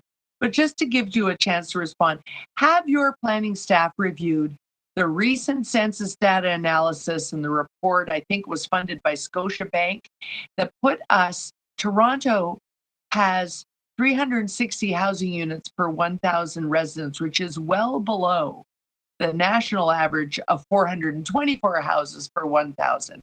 And that in fact, that makes Canada the lowest housing supply per 1,000 residents of any G7 country. That's data it's used our own census to track. Would you not say we have a housing shortage, pure and simple, if we're the lowest in Canada and Canada is the lowest in the G7? Sorry, Councillor, could you just repeat that question again? The whole thing? Scotiabank and the census data, TREB, all sorts of people took part in a study analyzing the census data and housing traffic over the last little while. And what they found was that Toronto has 360 housing units per 1,000 residents, well below the national average of 424 houses per 1,000 residents, which is well below the G7 average. Of any G7 country, we have the lowest housing supply, and Toronto is well below the nation's average housing supply. Would you not say that, given that report, have your planning staff reviewed it, and having reviewed it, would they not agree that we do have a housing supply shortage? So through the chair, thank you for that question. I don't think that I can answer that question myself today because I have not read the report, and so I don't want to put words in my mouth or a staff's mouth without actually having the opportunity to look at it. What I would say is we do certainly have staff that review and monitor these reports, and we have a whole research department that looks at that information, including, the census data and monitoring it. So Great I to would- hear. Yeah. yeah, I would absolutely say somebody is looking at it. But I will say to you that I personally have not had an opportunity yet to review it. Thank you. Okay, thank you. Thank you, Councillor Carroll.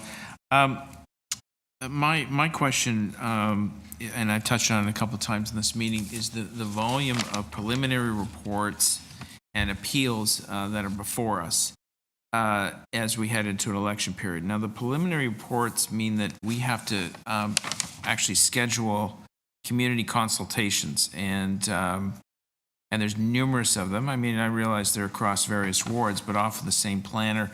How are you planning to get all these preliminary reports, all these community consultations completed, at the same time putting resources into these files? I've never had so many appeals or landowners going to the OMB, OLT.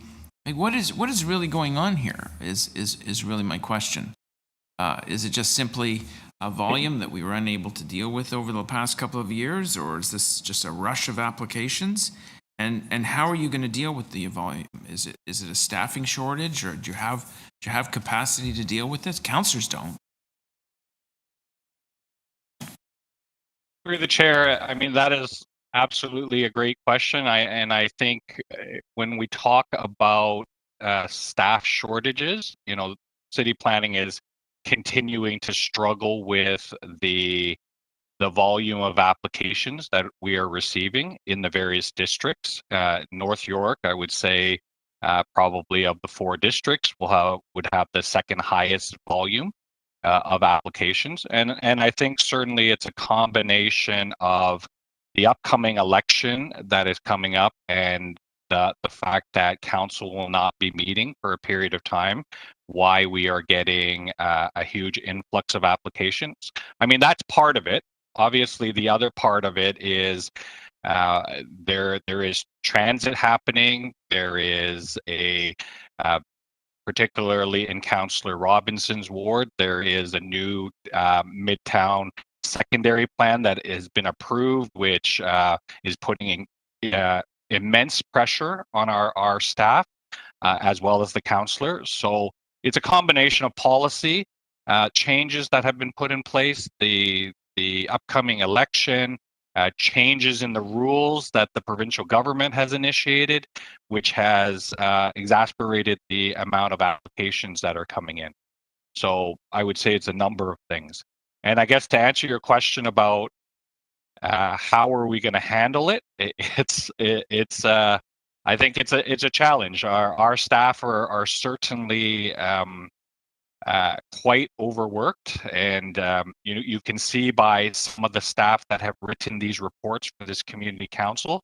Some of them have written numerous reports, 6 or 7 reports by one planner. So it is a challenging thing that we are dealing with, and I would say equally, it's a challenging resource issue when we have to go to the OLT to defend the decisions, because that takes not only city planning staff resources, but legal resources as well. So I know there has been some movement on the city planning budget.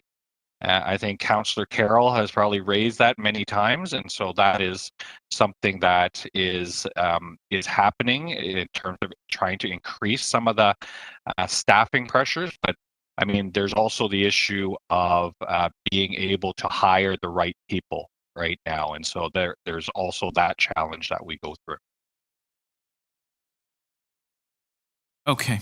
All right.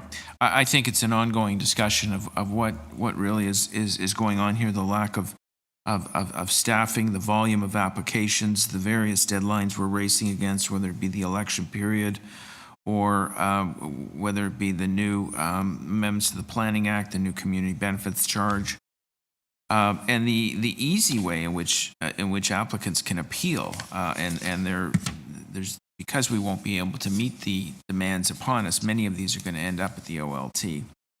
with favorable results for the applicant, but unfavorable results for the City of Toronto. Anyway, enough said on that. Speakers on the item? Oh, Councillor Fillion and then Councillor Carroll. Yes, so we've kind of strayed a bit off topic here to the broader problems, but kind of back to this development. It is pretty obviously too large, which is, I think, what the staff are saying and opposing it. I agree with Rosanna, who actually lives on the side of Bathurst that I represent, that there probably needs to be a study of this chunk of Bathurst. Unfortunately, we are terribly backlogged with similar studies and are having difficulty getting some off the ground or completed that we've been working on for years. And in the meantime, you get applications like this that do set a precedent, and anybody who says they don't set a precedent is, it's usually the applicant to try to tell you that, and doing the secondary plan after you get something like this going to the Ontario Land Tribunal is very much like the proverbial, closing the barn door after the horse is already out. It would really help if there was a residents association in this area. I've tried for years and always had difficulty getting any in place. And part of the reason for that is it makes it a lot easier for the city or the local councillor to consult, but also you get a couple of people who develop some expertise on planning files, which, your average person just doesn't have, like, everybody doesn't have time to do that when you're dealing with an application. So typically you'll have an association that designates one or two people to kind of have some expertise on these things and advise the larger community on how to successfully, or more likely to be successful, engage with them. Just for example,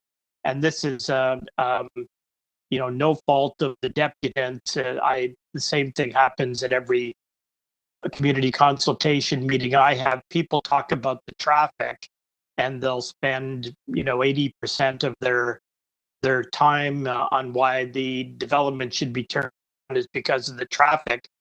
That may be a valid reason, but in 30 years of doing this, I have yet to see an appeal body turn down or even modify a development approval because of residents' concerns about traffic. It just doesn't register. It's not an effective way of opposing something. So I just give that as an example of,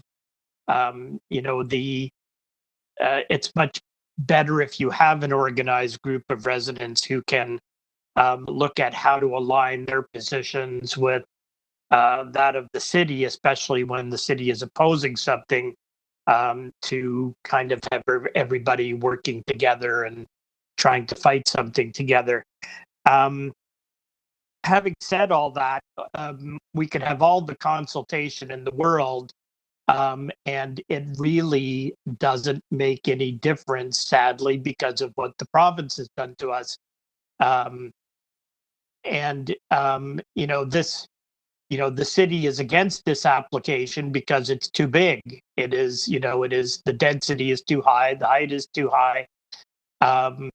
It has nothing to do with, as Mr. Sitt was saying, it's of course we're in favor of more housing and affordable housing, but that doesn't mean that anybody can just build anything they want, regardless of the size or the impact on the surrounding neighborhood. But that's what it's turned into, that any developer can do virtually anything they want. They just simply have to appeal to the Ontario Land Tribunal, which is, what used to be called the OMB and is now kind of the OMB on steroids. And I can't remember I was trying to remember this for a consultation meeting last night.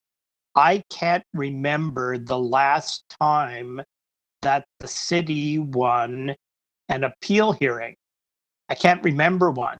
Like there's got to be one, but I don't think in Willowdale, I don't think there's one in the last 10 years. There was a secondary plan that we won, but on an individual application, I can't remember one that the city won. The developers always win. And especially the developers always win when the province changed the rules in 2019, so that basically the city has virtually no say in this anymore. So, Councillor Fillion, you're at 5.5 minutes. If you could wrap up. I'll just sure. And I don't speak very often, but on this one, I think, people need to understand that it is, the city would love to be able to control all these developments and get them to a manageable size and to provide much needed housing, but do so in a reasonable way to protect the neighborhood and to match neighborhood facilities. The province is not letting us do that. And that's why everybody is appealing. Everybody just runs to the Ontario Land Tribunal. It doesn't matter what the community says. It doesn't even matter what the professional planning staff says or what the city council says. Doesn't matter. Right. Okay. Thank you, Councillor Fillion. Unfortunately, you can't bank unused speaking time. But maybe it's a policy for the future. Councillor Carroll, were you speaking on this item? Yes, please. Yes? Yes, please. Okay, there you go. Yes, Mr. Chair, I'm going to be supporting the staff recommendations, obviously, and because this is the first of a slew of them. Let's look at this. We do have a housing shortage. A lot of work went into measuring it and proving it at almost every income level. We have a shortage of supply right now. However, whether the province likes it or not, we don't abandon good planning here at the city. We have Bill 108 bearing down on us. The one thing is true of the development community. They love virtual consultation because it's almost not consultation at all. There's no angry gymnasium. One and done, there's your community consultation. If you push for a working group, as I've done with an application that was sort of an out of the blue in a far north area, just like this one, we're doing a working group, and even that is impossible to do in virtual circumstances. So they're loving it, and off they go to the OLT if it's not smooth. But here's the one thing that this new provincial government forgot to take away, and thank goodness. The one thing that we have going for us is the fact that they did not return us to what the OMB used to have, the de novo hearing. The result of all these oppositions is that at the end of the day, the adjudicator will agree on some points of opposition that our staff bring, and they're all in the report. They talk about the things. This one doesn't meet the intent of the official plan, doesn't meet the tall building guidelines, it's in the wrong place, has the wrong step-ups, the wrong setbacks. It's a long list. They'll agree on some points and not others. And then they'll turn to us and the developer and say, now go away for a few months and come back here with the minutes of settlement. That's the one thing we hung on to in this insane new planning regime. And so this is why I keep harping on staff. We need more staff. We need to hire enough. We need to pay them enough to stay, because this is now a very laborious process. For each of these hearings, there's the go back and come up with the minutes of settlement that is going to take revisions and endless meetings and endless comments from the various sets of staff. And this one is a perfect example. This one at the corner of Finch and Bathurst, it's the first tall building of its kind in a neighborhood. And there are so many things that have to be looked at if it's not going to be a knock-on effect. And we have got to wrap our head around the fact that the reason we need more staff is not just the number, 7,102 new units to work on as of today. We need that housing. But if we're going to have good planning and not make 100-year mistakes on every corner, then we need the staff to meet this new laborious process of coming back for minutes of settlement. And a big part of the problem is what we're paying our staff. So yes, there is a report that needs to be done, Mr. Chair, but I would submit this isn't the place for it. It needs to happen at planning and housing.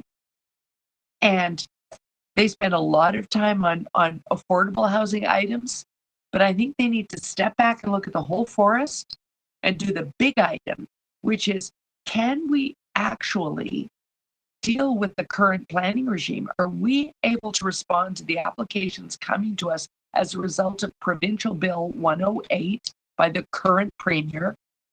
Do we have enough staff to deal with that and all of its fallout, or not? Because it's affecting us not just with affordable housing, but with all housing and all planning. We need the people that are necessary to go through all of the steps that the OLT now will cause our staff to go through. And this application is a perfect example, because these are happening all over the suburbs. And we need planning and housing to understand that the suburbs are going to be in crisis if we don't have big enough teams to deal with exactly this type of application. Those are my comments, Mr. Chair. Thank you. Thank you, Councillor Carroll. Any other speakers before I say a couple of words and move the staff recommendations? No? So I agree, actually, with most of what's been said. At the recent budget council meeting, I said, look, we can no longer rely on the tax base or federal and provincial largesse to get the City of Toronto out of its financial quandary. We must focus on a number of things. Two, I only had a few minutes. Two of them I will reiterate. One is planning and the development charges it generates, as well as the various provisions of the Planning Act with Section 42 and Section 37. We must add more staffing complements to our planning division in order to do intake, analysis, and reports on our planning applications. And the more those planning applications fall to the wayside and go up to the Ontario Land Tribunal, the more the City of Toronto will lose. It will lose control. It will lose the integrity of neighborhoods. It will lose money in the millions of dollars. The second thing I said, which is not paramount to this discussion, was TTC. Getting people back on the TTC, the private sector, the public sector. I was on the TTC this morning, and it is anecdotally, it is in very rough shape. Those two items, beefing up planning, getting the TTC rolling, is the first step, the low-hanging fruit in getting our city's finances back on track. Back to this report here, I'll be moving the staff recommendations. There's no doubt there are a number of different problems with this application, as you've heard from the residents. So we're going to, if they want to appeal. The only thing that surprised me a little bit is there's two other reports coming. My office is often surprised when we hear they're appealing. We didn't even know that they were kind of on that route, throwing up their arms and saying there's nothing more to discuss here, and we're going to the province. So I'm getting more of these who are just saying, well, I might as well go to the province. I can wait it out and get a better deal there. And then we all know the consequences of that. Agreed with Councillor Fillion that we often lose, and we lose control. We don't. It's undemocratic, and it usually leads to a poor planning. So with that, I know we're going a little late here, but I'll move the staff recommendations for item 3, and that we'll continue to have consultations with this property owner, but basically as the application stands now, it's not supportable at the local level. If they want to appeal, then we will send the city solicitor and appropriate staff to attend the Ontario Land Tribunal and oppose this current application in its current form. Obviously, if the property owner wants to sit down and talk about it in more detail, we're available. We're all ears. So I will move the staff recommendations to oppose and this application at the Ontario Land Tribunal. All those in favor? Opposed? That is carried. Item number 4, a series of addresses on Wilson Avenue. I think my colleagues will be relieved to know that there are no deputants on this item, and I'll be deferring it. I'm moving a motion of deferral to the May Community Council meeting. The differences between the city and these property owners is very small. It's about a gully in the back. And I think with a little more discussion, we could probably resolve some matters related to the local community and the needs of and the requests of city staff. So I will move deferral of 30.4 to the May Community Council meeting, and hopefully we can have some more discussions at the local level and get some of these matters resolved. It's not a broad difference. It's small. So I think there's some hope there. Any other speakers on that item? Mr. Chair, can I ask a question of the mover? Sure. This is a request for direction report, so I just wanted did you make sure that you're not jeopardizing any timing for any hearings? The applicant is a reluctant appeal. The bridge between planning and the applicant is very small. Before we started resourcing for the Ontario Land Tribunal, I wanted to take one more crack at resolving at the local level. So there's no hearing that's going to be jeopardized by. There's no scheduled hearing. No, I believe planning staff. Okay. Yeah. Okay, just wondered if you checked. Thank you.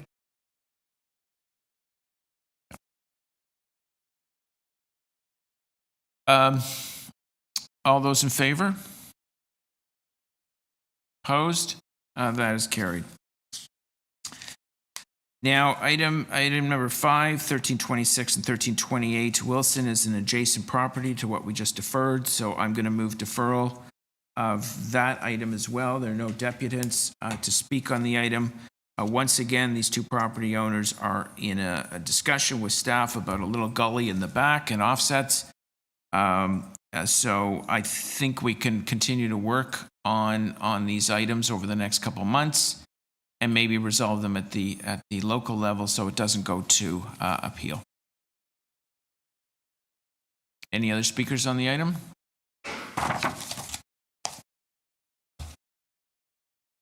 Councillor Carroll, if you want to vary the procedures and ask questions of staff, you're welcome to. Sorry, no, we're voting on item 5? We are. I have no questions. If it's adjacent, I'm assuming you also check to make sure you're not jeopardizing a hearing here. I'm assuming. Yes, no, my understanding from my team is that these can be deferred without a jeopardy to the hearings. All those in favor? Opposed? That is carried. Item number 6 is a timed item, 3280 Dufferin Street and 12 to 16 Orphis. I do not have any deputations on the list here. Councillor Cole, this is your file. Any questions for staff? No, I just would like to speak to the matter. Okay. Any other councillors, questions for staff on this item? Number 6? No? Okay. Speakers, Councillor Cole? Yes, Mr. Chairman. I mean, this is a perfect illustration about what you've been talking about, and Councillor Deputy Mayor Minna Wong's been talking about, Robinson, Carol Fleon. They've been saying basically the planning processes in Toronto have been broken by all these new provincial changes that have taken place since 2019. This is another illustration where with the new 90-day timeline, where before it was 120 days that the city had to basically respond to an application, that was shortened to 90 days. So here we have fewer city staff and more applications. It's a flood of applications. I think it's unprecedented, the numbers that are coming in. Never before in Toronto's history have we had this many development applications, residential development applications. So, and yet we don't have the staff because our staff basically spend all their time at the Ontario Land Tribunal. So, our planners want to be planners, not lawyers. But so many aspiring planners don't want to come to Toronto because they get paid less, and they could have a nice time being a planner in Niagara Falls, where they pay them $25,000 more a year. Where would you rather be? You can buy a house in Niagara Falls for $400,000 or $500,000. Try and buy a house in Toronto, and then spend all your time at the Ontario Land Tribunal. So you wonder why we can't get planners. But this application here is typical. Right after the 90-day period was up, bang, they went right to the Ontario Land Tribunal, and that's where it's going to be decided. And as Councillor Filion said, when these meetings are held, the first thing and everything that people talk about, the residents, is it's going to cause more traffic. Well, as Councillor Filion said, traffic never plays any role in what the provincial tribunals of any kind, whether it was the OMB, Ontario Land Tribunal, all these tribunals of the province, they don't care about traffic. So, but the people still think they can stop, or we can stop an application because of traffic increases.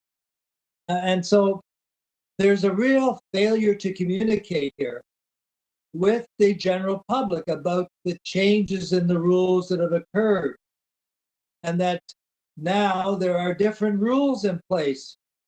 They don't keep up with Bill 108 and with the major transit station study areas, the new provincial policies in terms of densities and official plan amendments. Look what people went through in Midtown. 5 years of consultation, then they ripped it all up and set new rules in place. People can't keep up. So I think in the future, somehow our planning department, our city manager has to develop a communication plan with the residents of Toronto about these changes. That hasn't been done. So people still come to North York Community Council, Toronto Community Council, asking us to basically stop a development, change a development, alter an application, but we don't have the power to do that anymore. But the public has never been informed of these dramatic changes which are happening, how they can participate in the planning processes. So, and they'll keep coming to us saying, stop this development. We had an example today. Someone said, speaking, I'm sure they haven't talked to their MPP about the changes to planning. Probably not a word, not an email. Yet they still think, because there's been no attempt by the province, certainly, and not by the city in a comprehensive way, just explain the new rules and what our powers are and what they aren't. But they'll still keep coming to us. It's going to cause more traffic. Doesn't cut it. The province is not going to stop this application, other application, because there's more traffic, if you can prove that. And I would like to just add a small amendment that we also get a report from the planning commissioner, Mr. Lintern, about our success rate in dealing with appeals since 2019. I'd like to get a list of those, of how many we won, how many we lost, for the next meeting of City Council or North York Council. But again, I'm going to support sending our legal staff, sending our planners to court, to the Ontario Land Tribunal, Supreme Court of Planning, to fight this application on Northwest Road. We call it the Burger Precinct, so they can go there and try their best to get this opposed and maybe make some alterations here. There a reasonable application. Right now, it is not something to support. So I support the staff recommendation to send our hard-pressed legal staff off to court. Thank you. Okay, great. Thank you very much, Councillor Cole.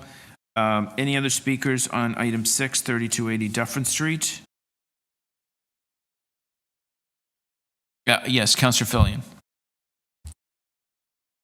Yeah, just because we are seem to be straying a bit on some of these, I'm not going to speak to this particular application. Councillor Cole has it under control, and as much as any of us can. But I just wanted to speak to something I didn't have time to get to earlier, which is the effect of losing all the time at the land tribunal and what that does to the staff position and the kind of erosion of planning principles that Councillor Min and Wong sort of talked about earlier, but didn't come around to the cause of it, which is the provincial government changes to the Planning Act that give the developers everything they want at the Ontario Land Tribunal. So when they continually win and our planning staff continually get beaten up at these hearings, and I'm sure all of us have experienced this, the staff come back to us and say, we know we had this position and it went through community council in the request for directions report. However, and they don't say, we always lose, but they say, if we have to go to a hearing, it's going to be very difficult to win. So, maybe we need to settle. And the settlement is always something a lot more than what the planning staff or council wanted to do in the first place, almost always. So if you get the kind of report that Councillor Cole is asking for, what you'll get back is, oh, look at all these files that got settled, but they only got settled because we had a gun to our head. And you can either have something that is like completely awful or something that's a little bit less awful. If we play nice, which one would you rather have? And that's the situation we find ourselves in.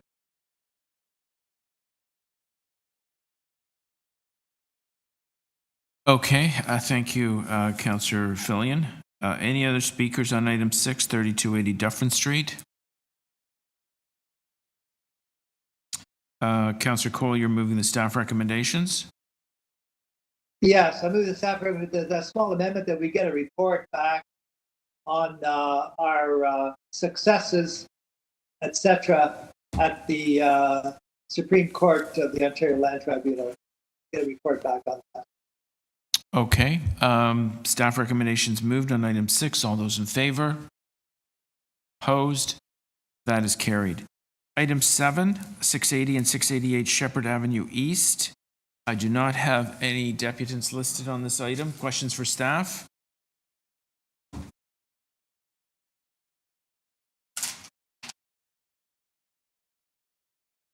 No questions for staff. Speakers? Shelley, Councillor Carroll, this is your item.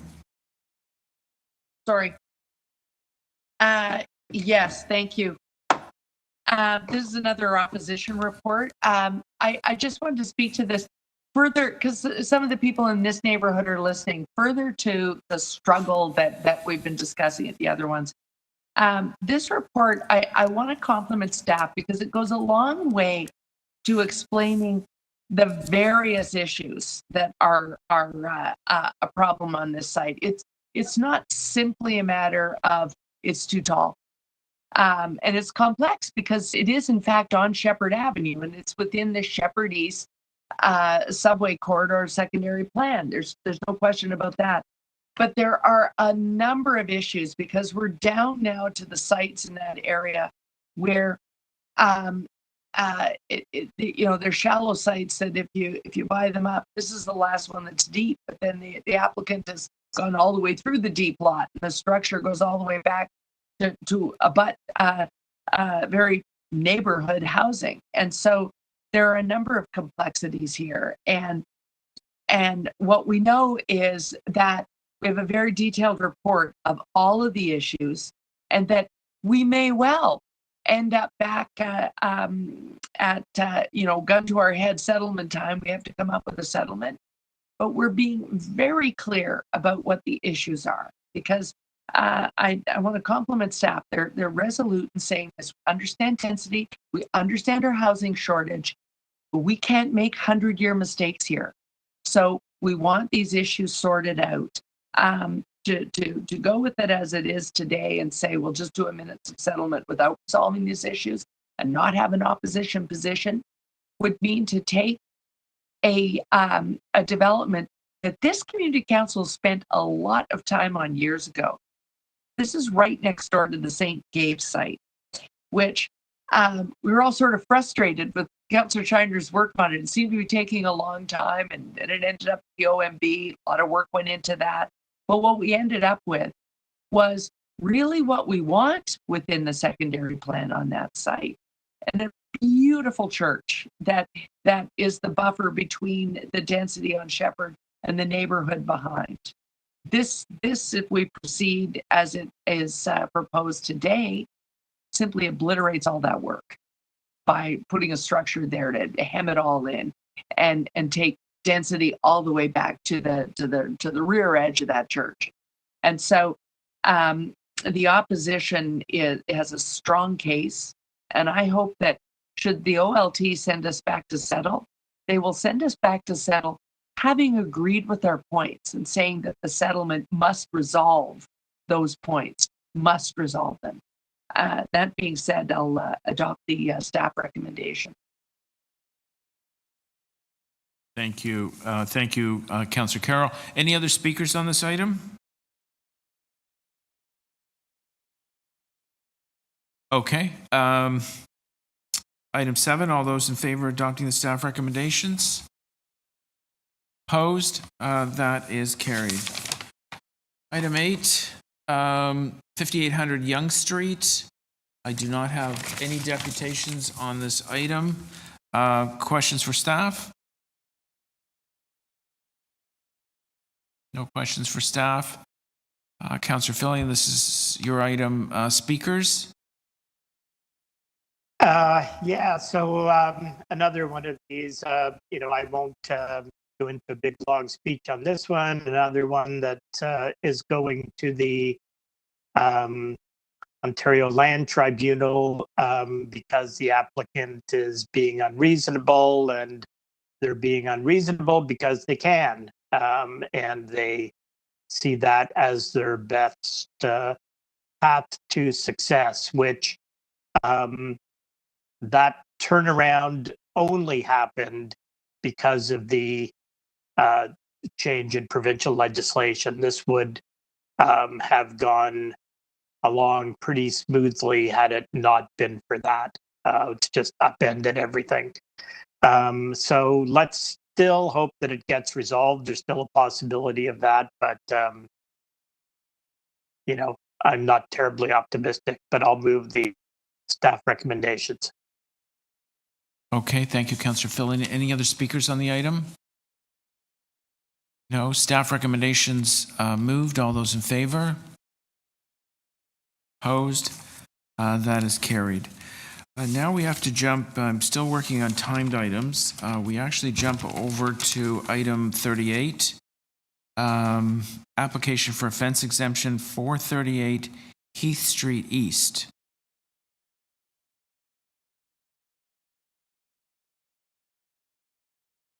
And I do have deputations on the item. Councillor Robinson, this is in your ward. Quincy Angela Jiang. She is not present.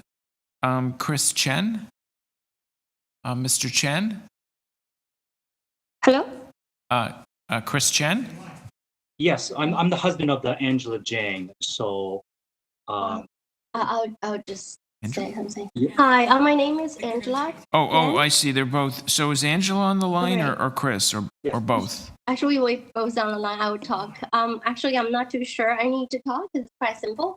But I'll keep it short. My name is Angela Jen, and good morning, everyone. I'm the owner and the residence at 438 Heath Street East. We're applying for exemption for the chain link fence between us and our neighbor at 436 Heath Street East. So we moved here during summer 2019, and the original owner had chain link fence around 3 sides of property, and we replaced the majority of them that were exposed, and we replaced them with wooden fence. And we planted like over 35 trees around the fence, except for this one section on the west side between us and our neighbor at 436. This section has a 10 feet thick wall of over 100 legacy cedar trees growing on either side of the fence. And it was beautiful, and we had a pool down. It was finished last year, and that's when we informed that by the city inspector that the chain link fence between the cedars were not up to code because the mesh size needs to be 1.5 inches. Ours too. But the cedar trees are decades old, and they're 5 feet thick on both sides. Like it's 10 total, and they're 15 feet tall. I'm sorry. Both us and our neighbor really don't want to harm these trees. So we consulted multiple fencing contractors last year, as well as an arborist. And all of them, the contractor says they will need machines to go in. And in fact, they couldn't even access the fence without hurting the trees because they're so thick. So they finally find a little gap. They got in. They said no, they cannot guarantee that they will not harm the trees. And the arborist says that the cedar roots are very shallow, that they're sensitive to root damage. And these trees are really well maintained. We have a gardening company maintain them every season, and they were very thick. They form an impassable barrier. Like nothing can go through, not even the raccoons in our yard. They're just so thick, and they're beautiful. So it just doesn't make sense to kill them and build something easier to cross. That's why we're applying for exemption, and we have the neighbors' letters. Both the neighbor at 436 and the neighbor at 440, because our neighborhood has lots of beautiful trees. Everybody care about trees here, so we have neighbor support. And the other section on our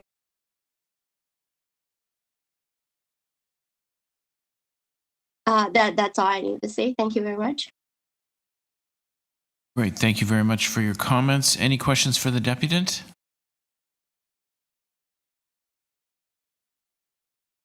No. Okay. Thank you very much. Chris Chen? Hi. Yes, I don't need to say anything. My wife said everything already, so I just want to say thank you for your time.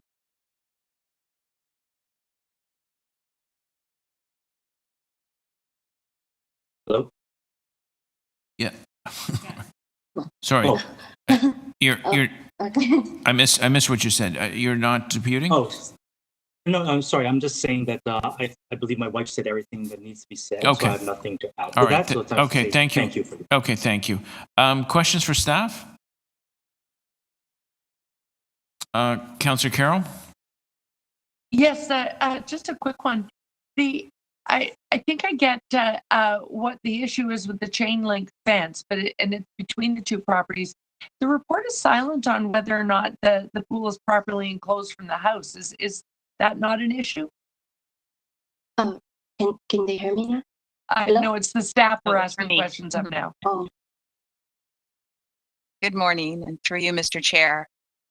No, Councillor, the house, the fencing for from the house into the pool enclosure is permitted, is fine. It meets the requirements of the bylaw. There are no issues. Okay. And I noticed sometimes you simply say, refuse this outright. Sometimes we don't get an options report, but you have an options report here that says, the next time the fence is replaced, it should meet the guidelines. Do you have some confidence that the thickness of the cedars is a safety buffer that just doesn't happen to meet our bylaw? Is that the situation here?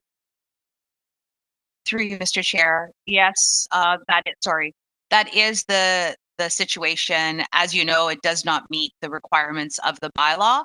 Hence why our first recommendation, of course, is always to refuse because it is contrary to the requirements of the bylaw. However, we usually have a second recommendation that if we wish to grant that should the fencing be changed at some point, it would have to comply with Yeah. the bylaw of that day. However, I will say that both the bylaw officer and supervisor did attend the property, and they are, as the the property owners indicated, extremely dense. But unfortunately, they do not qualify. The cedar hedges do not qualify as acceptable materials. Right, right. So we Okay. need to look to the chain link fence. Yeah. Okay, thank you. Thanks, You're welcome. Mr. Chair. You're welcome. Thank you, Councillor Carroll. Any other questions for staff? Speakers? I'd like to speak on this item and actually move recommendation 2 to grant the application. It's, as you can see from the photos provided, and I wish I could hold it up to the screen, this is an incredible piece of green infrastructure. Like, it's spectacular.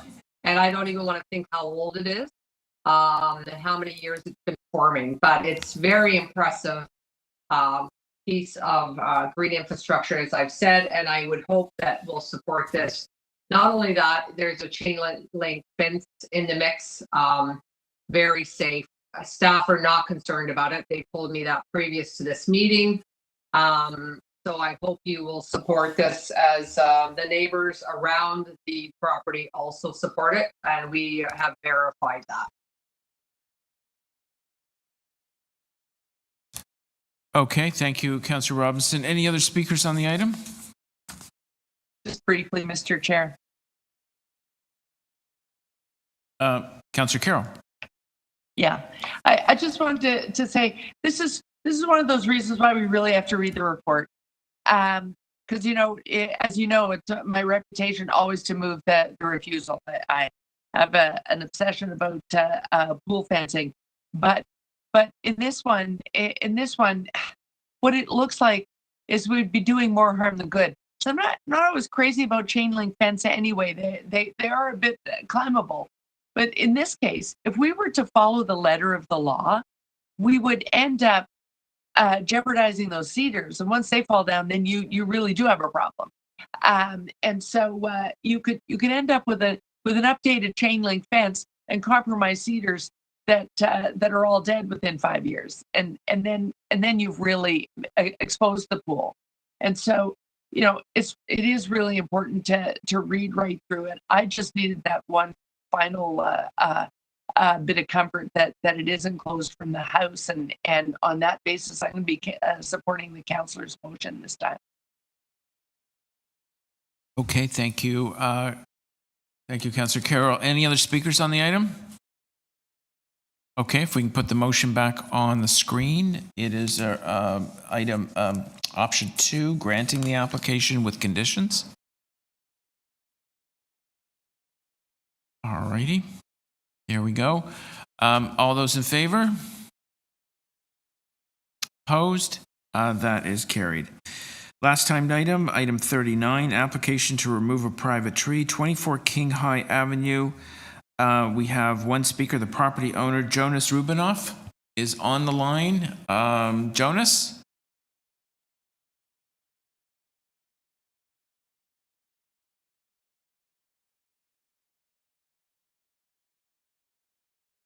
Jonas? James? Oh, yes. Chair, can you hear me? There you go. Okay, thanks very much for joining us. You have 5 minutes.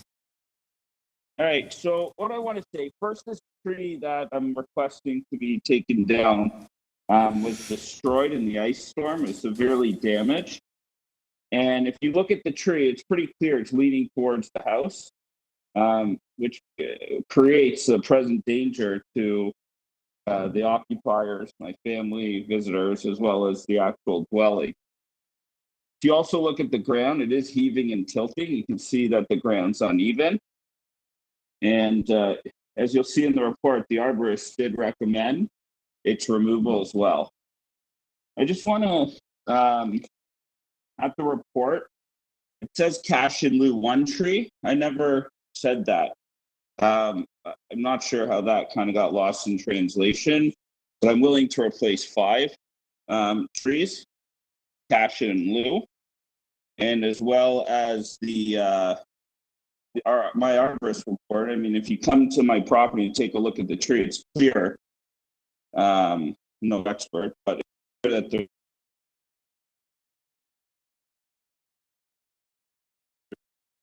severely damaged.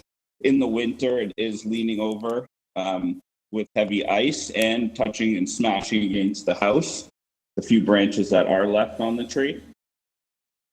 So, I mean, the reason why I want to get rid of it is for the safety of my family and my dwelling. So, that's really what I have to say. Great. Thank you for your comments. Any questions for the deputant? I just have a couple, Jonas, just for clarity's sake. So this tree, and I did visit your property the other day. This tree was damaged in the ice storm of 2013? Yeah, that's correct. So a lot of branches were missing. Sorry, go ahead. Yeah, and you could have taken it down then or shortly thereafter? Yes. Yeah, correct. At the time, Mayor Ford allowed us at the time to take, well, the city to take it down. I believe there was an order. Okay. And this tree is sort of leaning towards your house? Yeah, so if you look at the tree, it's quite visible that it is leaning towards the house. And when forestry did attend my property, they advised that it had to be on a 45-degree angle in order for it to be deemed unsafe, which really doesn't make sense because if it was on a 45-degree angle, it would be in the middle of my house. Okay. Last question. You referenced a report, which I must admit I brought to your attention. So you're okay with our standard of 5 replacement trees, combination of planting and cash in lieu? Yes. Yeah, that's fine. I'm agreeable to that. Okay. Thank you. Any other questions for the deputant? Any speakers? No. Well, I will speak. I've read the report here. I have visited the property. I took pictures of the tree as it is today, or a couple of days ago. It doesn't look like it's going to last much longer. This was a tree that was damaged in the ice storm, and in the aftermath of the ice storm, it could have been taken down as of right. The property owner, I guess, gave it a sober second chance at life, and 9 years later, it looks like it's at death's door. So I have a motion here to approve the removal of the tree with conditions that the applicant provide 5 replacement trees, which can be achieved through a combination of on-site planting and cash in lieu of planting. As I mentioned, I went to visit this tree. I stayed far from it because it looks like one branch is ready to just sort of come off. So I wouldn't have been here today if it had fallen during my visit. So that's my motion to grant the removal. And if there's any other speakers, I'd be happy to recognize them. Okay. Well, then we can put this to a vote. All those in favor of granting? We have a recorded vote, Mr. Chair. Sure. Thank you. All those in favor? All those in favor, Councillor Pasternak, Deputy Mayor Min Wong. All of those opposed? Councillor Carroll, Councillor Killian, that does not carry. Councillor Robinson. Oh, no. Yeah, Councillor Robinson's vote wasn't counted. Councillor Robinson, can I have your vote, please? Oh, we can't hear you. My camera wasn't on, sorry, because my battery's getting a bit low, so I'll turn it back on. I'm opposed. Okay. I'm going to conduct the vote again. All in favor. Councillor Pasternak, Deputy Mayor Min Wong. All of those opposed. Councillor Carroll, Councillor Robinson, Councillor Hillian. That does not carry. All right, we'll have to try that again in council. Okay.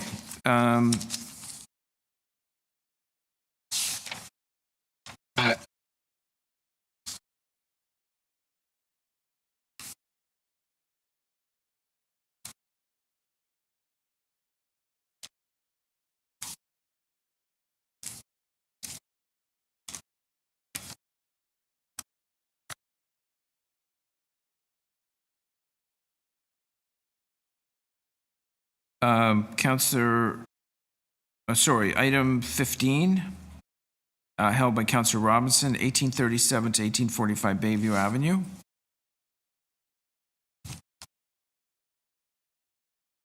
Again, I've been told that Jeff Cattell is standing by to speak on this item, so I just want to check on that from Lee's side. Okay. Jeff? On the line? Yeah, Jeff? Hello? Hello? Yes, hi, Jeff. Thanks for joining us. You have 5 minutes. Thank you. I'm speaking today. We have 3 items relevant to Leaside Residents Association, and this is the first one. This is 1837 to 1845 Bayview Avenue, which is a little bit north of Eglinton, on the height of land between Talbot Park, if you like, in the south, Eglinton, and Burke's Brook, near Sunnybrook Hospital, in the north. This application is seeking permission to construct a 25-story residential and retail building at Bayview and Broadway on the southeast corner. So we were to go back and the motion laws. Mr. Chair, sorry, Jeff, if you could just hold. Mr. Chair, we can hear you speaking.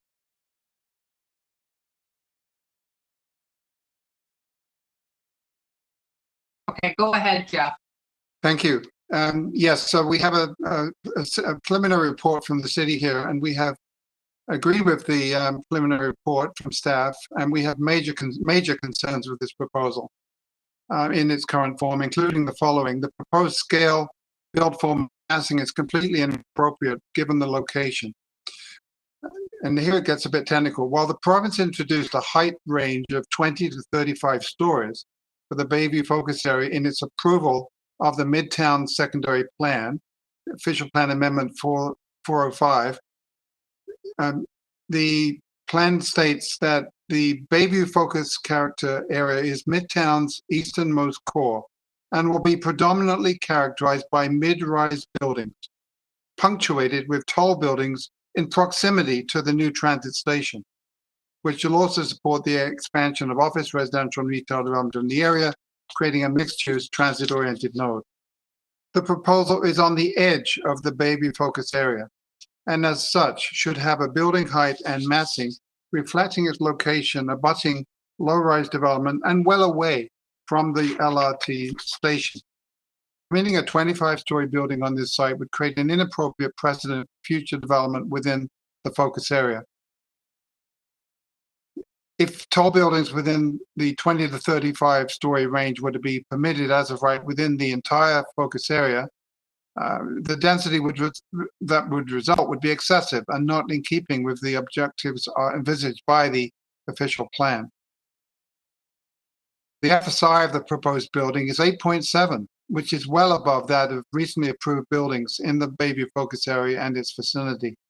The proposed building lacks reasonable transitioning to nearby development and extends into angular planes, particularly the plane calculated along the rear property line.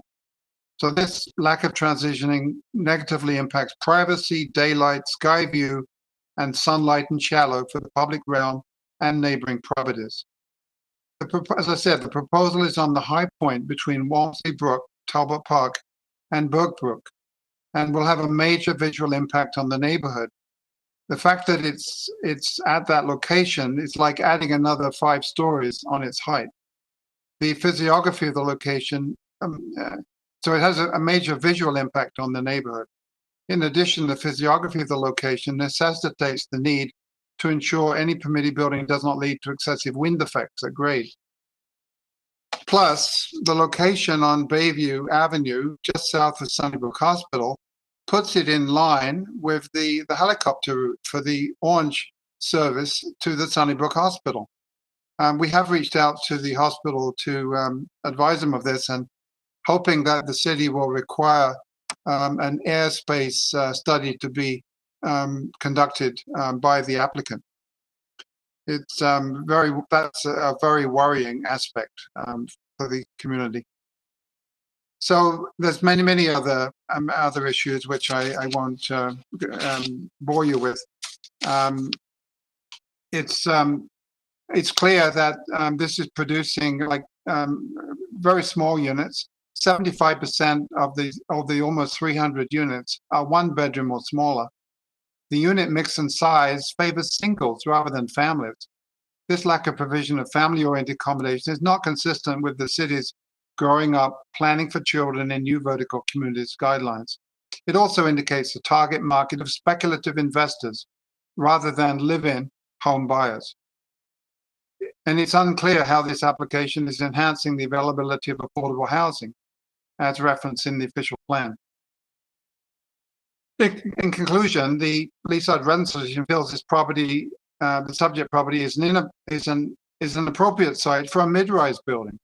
We're not arguing that there shouldn't be something there. There's currently single-family If you could wrap homes up, Mr. Kettle, on past the 5 minutes. the Bayview Avenue, but not a tall building. We would request that the council recommend to City Council that notice for the community consultation be extended beyond the 120 meters to include an area in North Leaside from Bayview to Laird and from Eglinton to Glenvale, and west of Bayview to Cardiff, and from Eglinton to the Mount Hope Cemetery. And secondly, that an advertisement for the community consultation be placed in the Leaside Life Community Magazine. Thank you. Okay, thank you. Are there any questions of the deputy? Seeing none, the boundaries that you mentioned, Mr. Kettle, under our new procedures don't need to be moved by motion, but I do see the local councillor making notes as you were speaking. If there are none other, I'm assuming no questions of staff because it's a preliminary report to the local councillor. Councillor Robinson, did you wish to speak? Thank you very much. I appreciate it. And I'll be brief because as we've indicated, it is a preliminary report, but there's a reason we're speaking on this and we're really concerned about it. And we've heard, quotes from earlier speeches, people talking about the integrity of neighborhoods and the value of neighborhoods. I'm not sure how this happened, but somehow this got swooped into Midtown in focus, and it's quite far east. It's really not Yonge and Eglinton, it's Leaside. This happened when I wasn't the city councillor. I didn't represent Leaside last term. Very happy to now represent it, but it's quite shocking. We've had a ton of emails about this. People very worried about it, way out of scale for the plan and the existing context of the neighborhood. So we're looking at 25 stories. What was supposed to go there as part of Midtown in Focus was 6. So we've gone somehow from 6 stories, council approved, as part of the original Yonge Eglinton secondary plan, which was, as we all know, shredded. And now we're looking at 25, directly abutting a low-rise residential neighborhood. So I am very concerned about this, as is the local residents. And we're just like, what's going on? This is really meant to be mid-rise. This is not meant to be a tall building. And there's a very big development happening south of there at the Sunnybrook Plaza. It's 16 stories. So, and it's right at the intersection of Bayview and Eglinton. And now this is north of that, plunked in the middle of not in the middle of the neighborhood, but it's the side of the neighborhood. And we're looking at this height. So, and that's not the only problem. I'm focusing on that because it's, if you look at the photo, the diagram provided, it's quite alarming. Like it's jolting because of the way this is being placed into a neighborhood. So I really hope the application and the team providing this this proposal goes back to the drawing board on this and reconsiders what they're putting forward. And on that note, and I should have done that at the beginning, I'll move the staff recommendations on scheduling the community meeting, which I know will be well attended. Okay, thank you. So on the staff recommendations, so I see the chair has returned, but we'll just finish the vote on, we're just finishing item 15, Mr. Chair. All in favor? Opposed? That is carried. Councillor Pasternak, you're back in the chair. Thank you, Councillor Carroll, for filling in. Okay, we're on number 17 now, 586 Eglinton Avenue. I have a deputation. Jeff Cattell, you're still on the line? I am. Yes, Jeff, Am I thank being you. heard? Thank you for the encore performance. So you have 5 minutes. Well, yeah, and I didn't. Also, the next item is ours, but we didn't come forward on that one. The Resident Association, Leaside Resident Association, is actually not. This is not actually located in our territory, but it's close. It's on the other side of Bayview. We're on the east, and this application is on the west side of Bayview. It's a bit similar to the previous one just discussed in being on the very edge of the focus area. It's not, close to the center of the focus area. However, there is no resident association in this area, by the way. I know there was earlier discussion on the north side of Eglinton, right up over to Mount Pleasant. Unfortunately, there's no resident association. But we are interested, as is the Eglinton, it's the South Eglinton Davisville group. They're concerned about it as well. Sorry, that's my phone going off. What can I do? Oh dear. Its application seeks to replace an 8-story medical office building on the north side of Eglinton Avenue with a 32-story mixed-use building comprised of four-story retail podium and a 28-story residential tower above. The importance of this site is that it right now is performing important medical services to a wide community. I myself have attended clinics there. It's gratifying to see that they are proposing that be maintained with non-residential GFA, and hopefully that would continue to provide that service. It's very similar to the other one. The subject area is located within the focus area and the station area core of the Leaside Transit Node. While the province amended OP 405 to allow buildings between 20 and 35 stories to be considered within the Bayview focus area, it appears that the intent of this policy is that buildings at the upper end of the range be only in close proximity to the LRT station. This property is not in the immediate vicinity of the station, and the abutting buildings are like 4 stories and 5 stories. The proposed height of 32 stories is wildly excessive and out of context with its surroundings.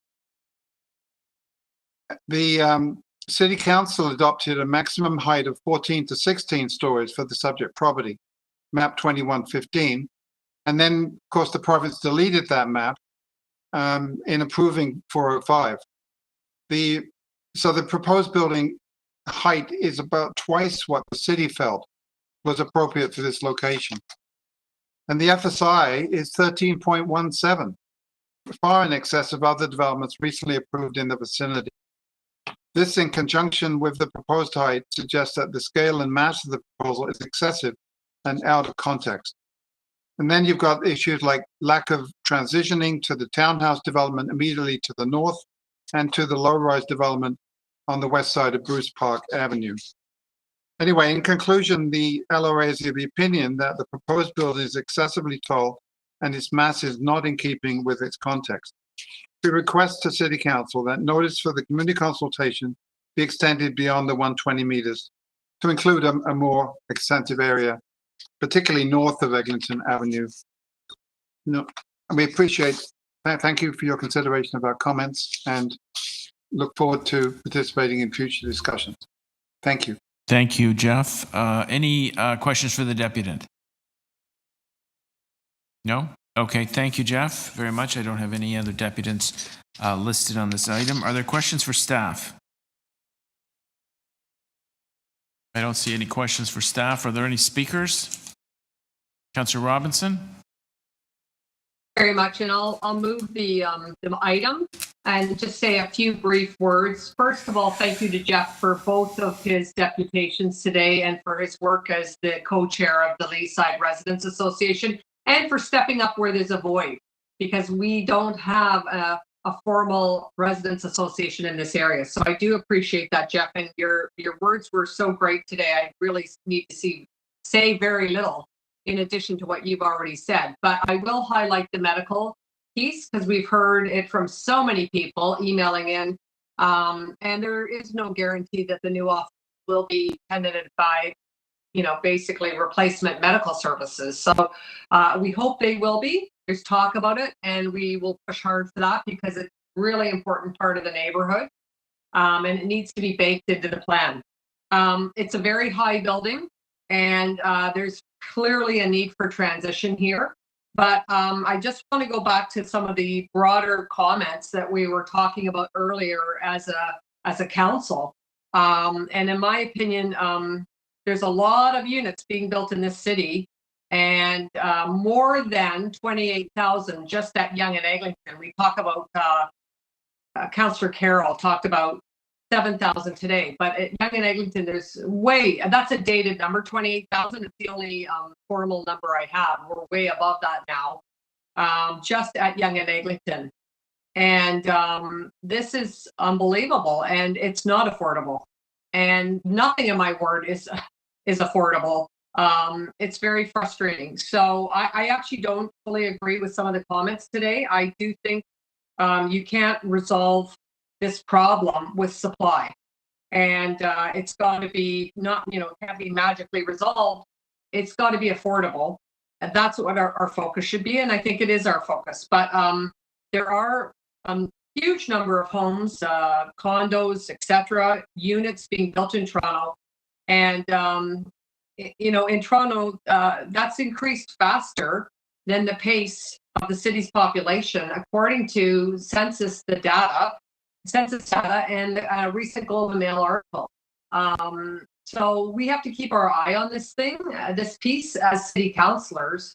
And I'm just speaking on this one simply because I have the opportunity, but I am concerned about the infrastructure, as is Councillor Cole at Yonge and Eglinton, that does not support this level of growth that we're experiencing, unprecedented growth. So I just wanted to thank Jeff and the Leaside Residents Association. I hope you'll continue to stay engaged on this file as it unfolds.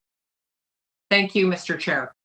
Thank you, Councillor Robinson. Are there any other speakers on this item? No? Okay. On item 17, 586 Eglinton Avenue East, the staff recommendations are being moved. All those in favor? Opposed? That is carried. Item 18, 943 to 963 Eglinton Avenue East and 23 Brentcliffe. Preliminary report. I do not see deputants on the item. Questions for staff? No questions for staff. Councillor Robinson, speakers? I'll just move that. I'll just move that item. Okay, staff recommendations moved on item 18. All those in favor? Opposed? That is carried. Item 19, 390 to 400 Woodsworth Road, official plan and zoning bylaw amendment and rental housing, demolition applications. I do not see any deputants on the list. Any questions for staff? No?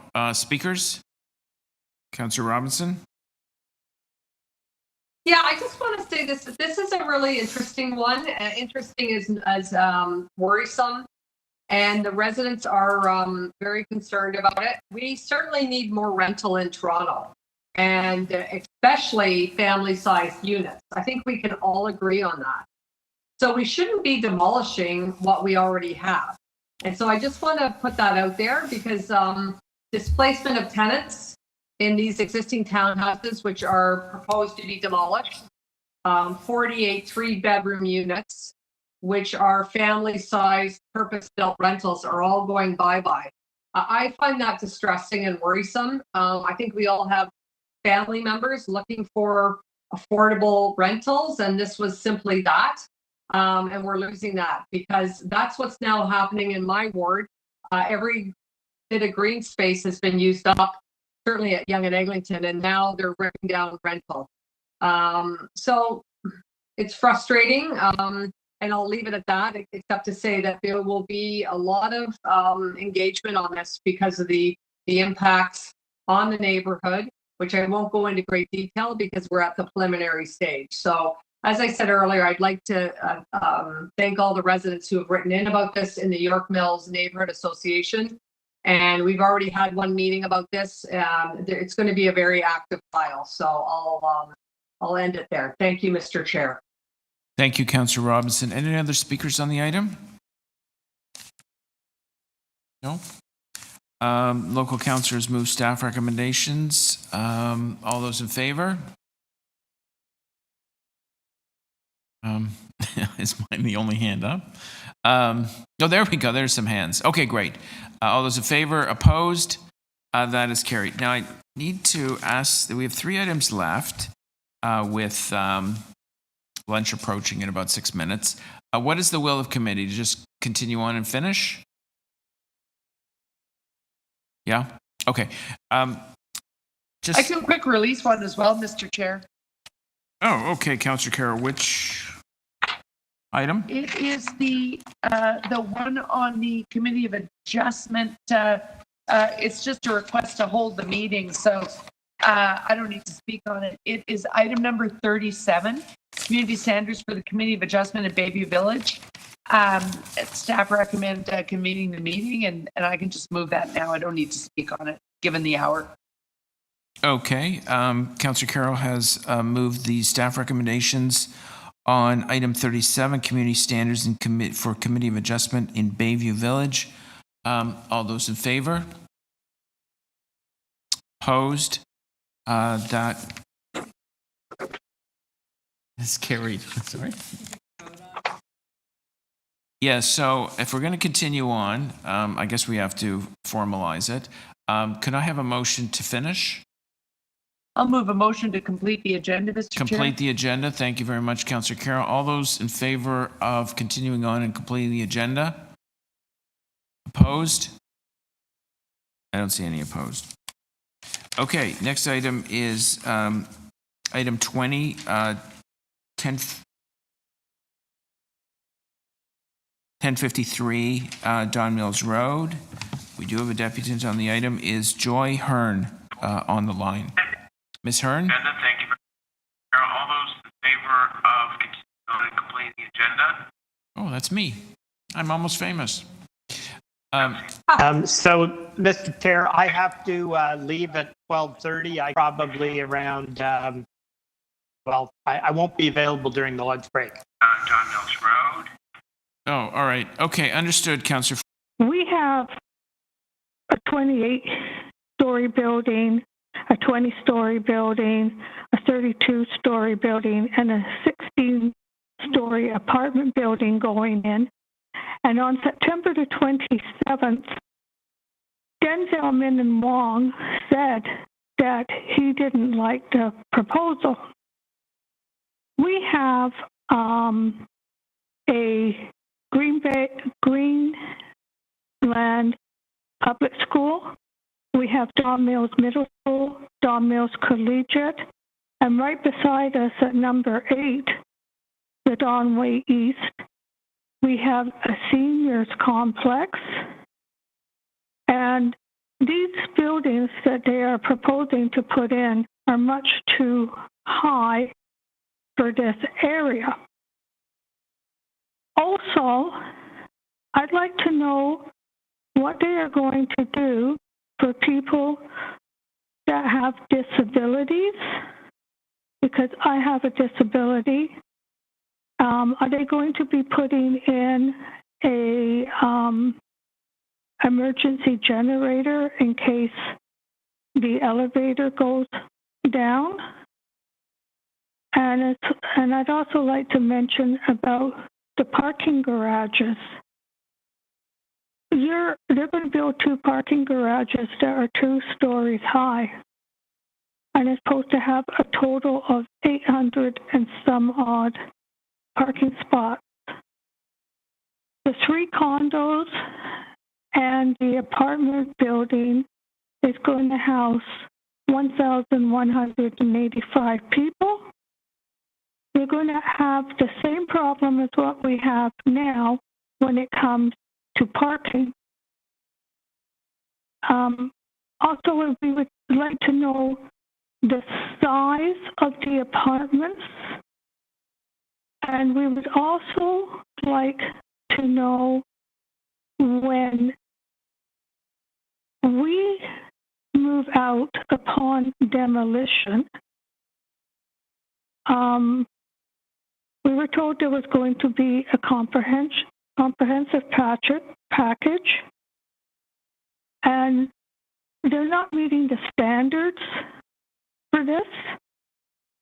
And also when we come back, if any of us want to come back, like this whole planning process has been absolutely disgusting. Like, I've been sitting here listening to everything since 9:30 this morning, and the city clerk phoned me, tails around and told me I'm not linked in. I said, I've been sitting here since 9:30 this morning, listening to all of this. I talked to her 3 times in less than half an hour. This is unacceptable.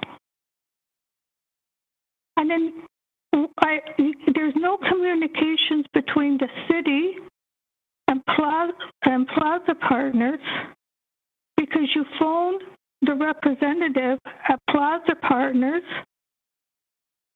and she turns around and says, oh, the city's in charge of that, the city's in charge of that, the city's in charge of that.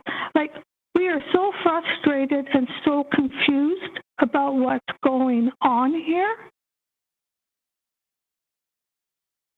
Like, you know, it's absolutely disgusting. And the bylaw is that we are supposed to be coming back to an apartment that is equivalent in size to what we're living in now. Well, that's not true, because the apartments that are going to be built are a lot smaller than what we're living in now. Plaza's partner sent us a letter, and they're saying we may get 4 months notice. And we're not going to get what we're supposed to get. Joy? On moving costs. I know, I'm over the time. Yeah, you're over the time. Thank you very much for your comments. Are there any questions for the deputant? For the who? For you. I'm asking councillors whether they have any questions for you. And I don't see any hands going up. Okay, Joy, thank you very much. Questions for staff? Speaker, Deputy Mayor, this is yours. Yeah, I'll just briefly speak. I want to thank the deputant for coming. I know in those buildings, I think we probably have them all. They're kind of those low-rise buildings, 4 stories, 5 stories that were built in the 1960s. Those were the tall buildings back then. Now we've got long-term residents there, and they're pretty upset And some of them are scared, like, because they have to find places to live. So or they may have to find a place to live. This is the beginning of the process. That's why I'm moving the motion to start the formal consultations when staff will get involved. I don't like the size of the buildings. My view is, and this was confirmed by the applicant, that they wouldn't have been able to build this development without across the street the 34-story tower that was approved in the Cadillac Fairview application. That's why they're coming in with this size and height. This is a conversion process. The residents will receive some protection, but probably their preference would be to live in these, remain at home. And it's unfortunate that this is taking place, but we are obliged to go through this process, and hopefully the city can provide as much protection as possible if the application is approved. And we'll do what we can to limit the size, and I will do what I can to limit the size of this development. So I'll move the recommendations, Mr. Chairman. Thank you, Mr. Deputy Mayor. Recommendations moved. Are there any other speakers on this item? No? Staff recommendations moved. All those in favor? Opposed? That is carried. Item 31, permanent closure to vehicular traffic of the Blue Ridge Road cul-de-sac. It sounds like a very scenic, romantic roadway. Councillor Carroll, I understand you have a motion on this item? Yes, perhaps a bit too romantic, Mr. Chair. I have alternate recommendations here. Mr. Chair, there's been a lot of confusion about this one. It dates all the way back to when Dan Clement was the transportation person we were working with. He started this proposal, and Jennifer Chitelli is helping us complete it. The alternate recommendations that I am moving allow for, instead of just saying no today, transportation would like to go back and look at it again, and think they may have a compromise solution. First of all, the community is not looking at blocking off as much of the road as the illustration in the report suggests. They simply want to block off the blind part of the road, because if you go to the end of Blue Ridge and get around the corner, you're then in an area that a police car driving by on Howard or Arrowstoke is not going to look down Blue Ridge Road and see that there are cars parked in the darkness. So it can be very romantic, or it can become, some illegal activity. And these have been observed by the residents multiple times, and myself, just by randomly dropping by and using a resident's driveway to park in. I saw exactly what you're talking about, and the process began. We have really constructive transportation staff right now. We're really lucky to have them in the North York District. And there is one division that has a problem with what was proposed, and that is solid waste. They need to be able to turn around their trucks. But in the most recent site visit, transportation had an idea that there's another way to do this, with chain linking just a certain portion of it. And they'd like to review that and come back to Community Council. And that's what these alternate recommendations give effect to, so that hopefully they'll come back with a compromise solution that makes the street safer for the residents on Blue Ridge. Thank you, Carol. Thank you, Councillor Carroll. It looks like it's Councillor Robinson. Yeah, sorry. I'm very sympathetic to this because I have similar problems in my ward, but I just wanted to ask you a question, Councillor Carroll. Sure. So I've also had similar requests, and so I'm just a bit concerned about that. Like, is it trying to create a gated community, meaning that people can access? Or I'm not familiar with the configuration. No, if you read the report, it's a bit convoluted. It's best illustrated in the illustration. That at the end of the street, when all the houses are done, instead of the conventional circle at the end for a garbage truck to turn around, this one goes in behind the house and circles over there. There are no houses emptying onto that part of it, and it's completely blind to the rest of the community. There's no access to any house from there, only foot access to the ravine. And so it creates an unsafe blind spot, but it doesn't cut off the community to cut off the blind spot. The street is still part of the grid. But there needs to be room at the end of that street for garbages to turn their truck around. And transportation think that if they do some careful measuring and submit the minor class EA, that they can make it possible for garbage to turn around, but cut off some of that blind area from vehicles so that a squad car could easily drive by at night, looking down the through street, look down to the end of Blue Ridge and see who's at the end of Blue Ridge. All right, thank you for that clarification. Yeah. Thank you, Councillor Robinson. Okay, this certainly looks like a John Denver song here. Can we see your motion on the screen? Oh, sorry. I thought it had appeared there. I turned off my CM. No, there we go. Okay, there it is again. Okay, so there you go. So all those in favor of the motion? And the item is amended? Opposed? That is carried.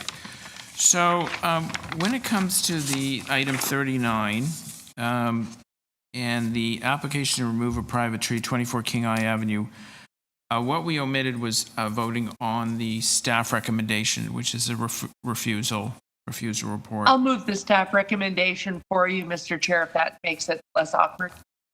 Yes, no, thank you, Councillor Carroll. Actually, I don't support it, so I'll be voting against the staff recommendation. And if okay, so all those in favor of the staff recommendation? I'm assuming the vote would be the same as before. I mean, we can record it if you like, Councillor Carroll. I'm wondering if people are clear what we're voting on. Previously, we all voted against allowing the tree to be removed. Well, not all of us. A majority voted against allowing the tree to be removed, but we forgot to move the staff deny the permission. I'm now moving the motion formally to deny the permission to remove the tree. And if that loses, it goes to council without recommendation. Right. Okay. On a recorded vote, all those in favor of the staff recommendation? Yeah. All in favor, Councillor Carroll. All those opposed? Councillor Pasternak, Deputy Mayor and Wong, Councillor Robinson. That does carry. Okay, thank you, Madam Clerk. That will go up to council without recommendation. Okay. Look, I just follow the rules. I don't make them. So 100%, Mr. Chair, 100%. Okay, let's. That is the okay. So let's do our bills. Okay, Councillor Carroll, why don't you have the honor of introducing and passing the general bills? Sure. The North York Community Council passed and declares bylaws bills 125 to 132 prepared for the February 23rd, 2022 meeting number 30 of the Community Council. All those in favor? Opposed? That is carried. One more. Okay, Councillor Robinson?